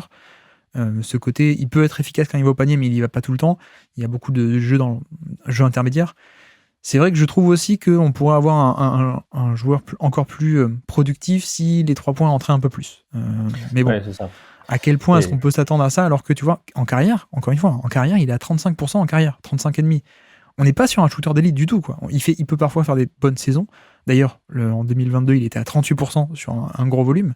C'était très cool. Mais là, on est retombé à 35. En 2021, on était à 34. En 2020, on était à 35. 2019, on était à 32, ce qui est aussi un peu une anomalie. Voilà, je pense que là-dessus, ça pourrait être intéressant parce qu'il y aurait des points à gratter, mais à quel point on peut s'attendre. Enfin, en tout cas, je trouve qu'il ne faut pas s'attendre à ce qu'ils nous sortent des saisons genre Klay Thompson, quoi. Mais c'est là où, pour reparler de la domination de mi-distance, il faut être quasiment surnaturel pour être très efficace en prenant autant de points de tir à mi-distance. Et c'est le cas de Kevin Durant, mais personne Oui. presque peut être Durant, mais Durant, il doit prendre presque encore plus de mi-distance de tir à mi-distance que Booker. Mais Durant, il shoot je suis en train de regarder, là, il shoot à 60% presque. Oui, et puis il prend des 3 points, il va au panier beaucoup. Oui, Voilà. voilà, et c'est ça, il est beaucoup plus efficace au cercle aussi, Voilà. et beaucoup plus efficace à 3 points, alors que dans l'ensemble, leur répartition de tir est à peu près la même. Oui, oui, je suis d'accord. Je suis d'accord. Mais c'est pour ça que, bon, est-ce que. À voir, hein, parce que. Alors, j'ai plus les chiffres, là. Mince, j'ai oublié de les noter, mais je crois qu'en playoff, l'efficacité a augmenté de manière incroyable sur la fameuse série contre Clippers et contre Denver. Mais voilà, je pense qu'on est aussi sur un côté petit échantillon shotmaking. Alors c'est bien d'avoir de rentrer plus ses tirs en playoff, tant mieux. C'est là où il faut les mettre notamment. Mais voilà, je sais pas à quel point c'est tenable une telle surchauffe dans l'entrejeu où le mec il allait n'importe où. S'il fallait, il allait en tête de raquette. S'il fallait, il allait un peu plus proche du panier. S'il fallait, il allait dans le corner. Enfin, n'importe où il allait, il prenait le tir, il le mettait. T'avais l'impression en playoff. La série contre les Clippers, c'est 37 points de moyenne à 60% de réussite, ce qui est... Voilà, c'est n'importe quoi. C'est complètement n'importe quoi, mais bon, j'espère un peu plus de 3 points qui tombent. Plus que 35%, ça serait cool, ça l'aiderait. Mais après, pour moi, le vrai potentiel, là où il peut encore gratter pas mal de valeur, et je sais pas ce que t'en penses toi déjà actuellement, mais il pourrait aussi gagner en valeur et en valeur offensive, je veux dire, de par la création et le passing notamment. Mais toi, où est-ce que tu le situes actuellement déjà au niveau de ce côté porteur de balle et passing? Je le situerais comme étant au-dessus de beaucoup de non-meneurs, enfin de Ouais, non-porteurs de balles principaux, mais pas d'élite. C'est un bon playmaker, mais pas un playmaker d'élite, peut-être aussi parce qu'il a pas eu trop ce rôle pour l'instant, mais ça va être, c'est une des grandes questions de la saison de Phoenix d'ailleurs, puisqu'ils n'ont pas de meneur. Donc j'imagine que c'est soit lui, soit Bradley Beal qui vont prendre cette responsabilité. Ouais. Mais c'est un passeur très efficace. Il ne semble pas que ça soit un créateur par la passe incroyable. C'est-à-dire qu'il fait pas énormément de bêtises, mais ouais, il n'est pas dans le premier tiers, disons, des playmakers, me semble-t-il. Disons qu'encore une fois, la force, c'est la polyvalence, et qu'il peut toucher à tout, et notamment en termes de scoring, mais il peut faire scoring et passing. Après, c'est vrai que on n'est pas encore à ce niveau, je trouve, de... par exemple, un style un peu héliocentrique, on pourrait pas lui confier, quoi. Je trouve, on n'est pas sur ce niveau-là de production et de quantité et qualité, de création de décalage et de passing ensuite, une fois que le décalage est fait. Mais c'est quelqu'un qui peut faire un peu de drive and kick. Surtout, moi, j'aime pas mal son jeu sur pick and roll, honnêtement. Je pense qu'il est un peu moins bon en pénétration que d'autres, mais en pick and roll, il a toujours été plutôt pas mal, même dès sa saison rookie.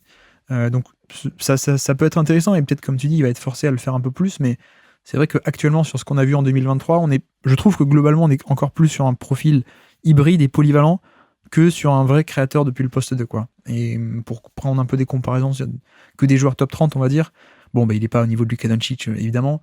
Il n'est pas au niveau de passeurs type, je sais pas moi, Garland ou des joueurs comme ça. Je le mettrais à peu près même zone en termes de création qu'un Tatum, par exemple, tu vois. Oui, voilà, c'est ça. Mais c'est des joueurs dont le niveau sont très semblables, je trouve, en fait, Booker et Tatum. C'est des superstars, mais à qui il manque ce petit quelque chose en termes de pure efficacité, d'absolument élite ou de playmaking pour être top 5 NBA et pas top 10, quoi. D'ailleurs, on n'a pas parlé de la défense aussi. Je crois que c'est un élément qui est vachement important, parce qu'on part d'assez loin avec Booker, où il était clairement négatif. Je trouve qu'en 2023, il a été meilleur que jamais. Alors, je dirais quand même pas all defense ou très positif, mais c'est au moins quelqu'un de largement viable défensivement, qui peut même parfois faire des plutôt bons passages. Oui, absolument. Et là, c'est une grosse progression, parce que j'ai souvenir de lui dans ses saisons rookie ou sophomore où c'était vraiment pas terrible. Bon, ce qui est pas rare pour un rookie, mais c'est pas si souvent, en revanche, que un jeune joueur qui est pas très bon en défense, mais qui a de plus en plus de responsabilités offensives, parviennent en même temps à être de mieux en mieux défensivement. En général, bon, c'est pas le cas. Et c'est tout à son honneur pour le coup. Donc oui, c'est devenu un défenseur tout à fait correct. Hein. Oui, d'accord. Bon, ça fait quand même un tableau plutôt pas mal. Hein. Il est plutôt intéressant, ce joueur, mine de rien. Avec du scoring intéressant un peu partout. Du passing et même de la défense, donc, pour son poste. Après, encore une fois, hein, vu son rôle, on lui demande pas d'être un gros positif en défense, et on se satisfait en fait déjà qu'on n'ait pas de compromis avec lui. C'est surtout ça, en fait. Oui. Oui, d'accord. Niveau classement, alors, du coup, j'ai l'impression qu'il va y avoir un point de chute évident pour toi. Tu parlais de Tatum. Oui, voilà, c'est ça. Je le mettrai par là. Enfin, soit juste au-dessus, soit juste en dessous. Je sais pas exactement. Peut-être que je le mettrai en dessous, même si je sais que c'est pas un critère qui rentre en compte, mais parce qu'il a joué moins de matchs. Je me mettrais peut-être juste en dessous de Tatum. Et que Tatum me paraît très supérieur défensivement, pour le coup. Oui. Même s'il est sans doute un peu moins bon dans le playmaking. Donc voilà, je le mettrai là, moi. Je suis d'accord. Alors, mince, j'ai plus de tête l'efficacité de Tatum, mais je crois qu'elle est pas non plus phénoménale cette année. Mais on doit être dans des zones similaires, quoi. Mais un Tatum très efficace, pour moi, serait nettement au-dessus, mais vu qu'on l'a pas. Mais je te dis ça, on est quasiment à égalité. 120, là, je suis en termes de points par tir. Ouais. 1.22 pour les deux. D'accord, ok. Bon, on est pareil. mais effectivement, je crois que la défense de Tatum est quand même plutôt pas mal. Après, donc tu vois, d'instinct, moi je le mettrais juste en dessous de Tatum. Je me pose la question par rapport à SGA. Est-ce que pour toi, il y a de quoi faire ou pas?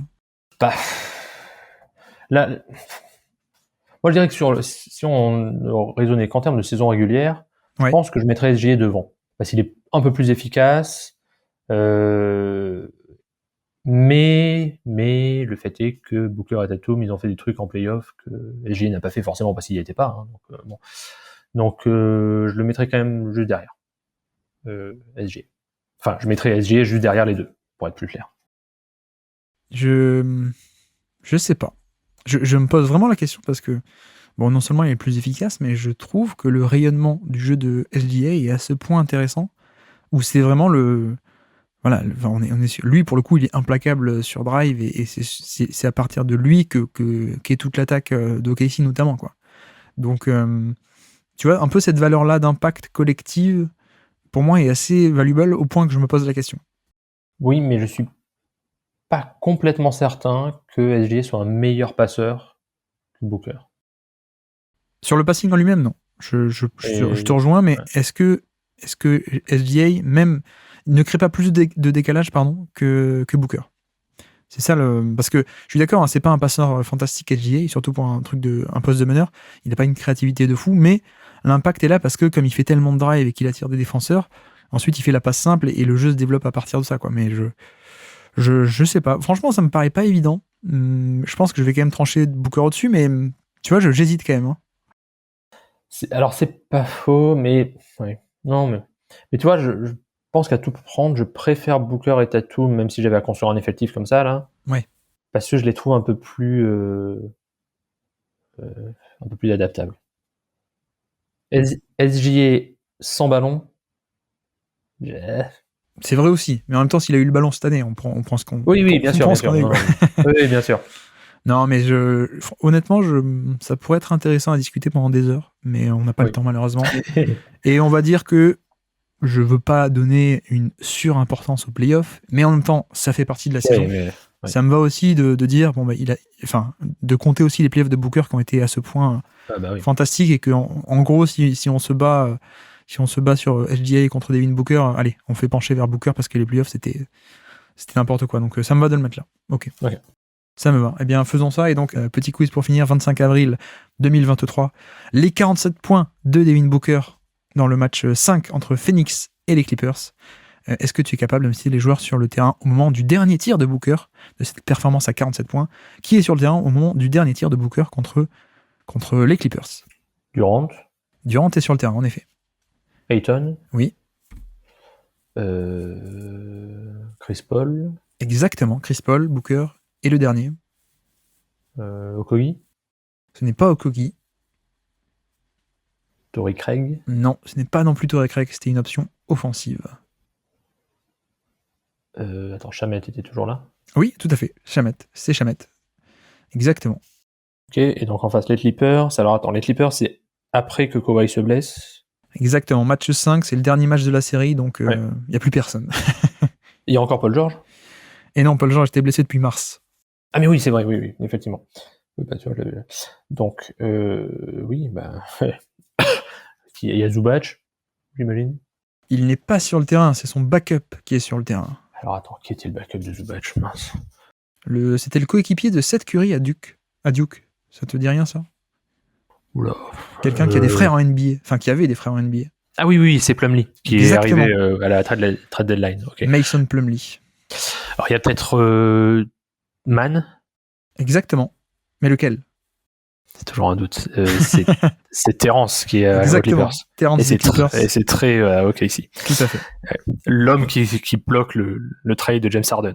Alors peut-être qu'il l'aura pas bloqué au moment où on enregistre. En tout cas, c'est lui qui bloque. Voilà, c'est ça. Donc Mann, Plumlee, je sais pas, Covington, Morris, Batum. Ni Covington ni Morris. Batum est là, oui. Ok. Il t'en manque un qui est évident, qui était la star des Clippers, de facto. Ah bah oui, Westbrook. Exactement. Donc Westbrook, Mann, Plumlee. Il doit y avoir un ailier, un vague ailier. Ou alors il y a Bones Island qui est là? Non, il n'y a pas Bones Island. Quand même pas. Faut arrêter de déconner quand même. Non, c'était un champion NBA. Un champion NBA avec les Raptors. Champion NBA avec les Raptors. Qui joue ailier? Arrière ailier, ouais, très explosif. Mais aussi bon shooter. Terrence Ross? Non, Terrence Ross, il est à Phoenix d'ailleurs, il est en face. Oui, c'est pas souvenir de Ross aux Clippers. Donc, il sort de UCLA entre 2011 et 2015. Mais d'ailleurs, il a joué avec Shabazz Mohamed à UCLA alors. Ah, mais oui, mais mince, qui c'est? On en revient toujours à ça. Toujours. Mince, mais qui est ce gars? Drafté 46e en 2015. Il est à Toronto. Il fait des années à Toronto. Je crois qu'il gagne un titre avec Toronto en D-League. Il gagne aussi un titre avec Toronto avec les seniors. J'ai un blanc complet. Mais Ensuite, il part à Portland. Et ensuite, il est échangé, lui et Covington, aux Clippers. Je me demande s'il n'a pas été 6e homme de l'année. Ah bah si, c'est Norman Powell, bien sûr. Exactement, Norman Powell. Oui, c'était facile à trouver pourtant. Notre ami Norman Powell, qui donc a joué avec Shabazz Mohamed. Quoique personne n'a joué avec Shabazz Mohamed, il jouait tout seul. Et bon, voilà qui est sur le terrain au moment de cette performance titanesque de Devin Booker, qui est sur le terrain au moment du dernier tir. Et donc, oulala. Alors, je vais essayer de résumer qui est-ce qu'on a inséré dans le classement avec une colonne des chiffres de classement qui n'est pas à jour.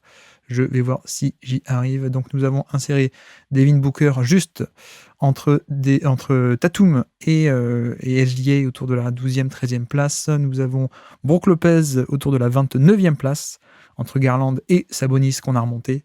Qui est-ce qu'on a inséré aujourd'hui? Mikal Bridges aussi autour de la 50e place vers Klay Thompson. Au niveau de la pondération des 2 saisons, on peut le dire comme ça. Ouais. Bruce Brown un peu plus bas. Bruce Brown est autour de la 64e place, si je ne dis pas de bêtises. Et puis Vucevic encore un peu plus bas, vers la 83e, 84e, grosso modo. Voilà pour la QV du jour. Et en tout cas, merci beaucoup, Rafa, d'être passé sur le Basket Lab et sur la Syllab. Encore un format avec Rafa. Avec plaisir, merci à toi. Merci à tous d'avoir suivi cet épisode, j'espère que ça vous aura plu, évidemment.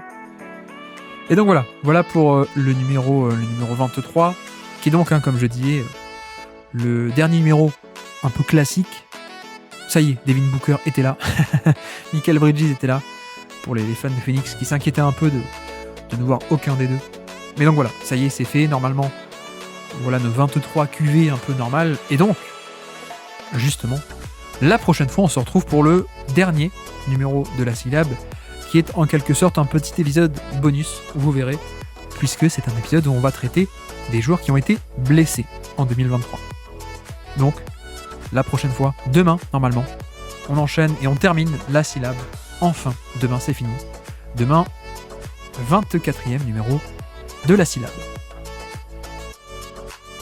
Et donc, sur ce, je vous remercie une nouvelle fois de nous avoir écoutés jusqu'au bout. Un grand merci à Rafa d'être passé sur le podcast. Et moi, je vous dis à très bientôt. Ciao.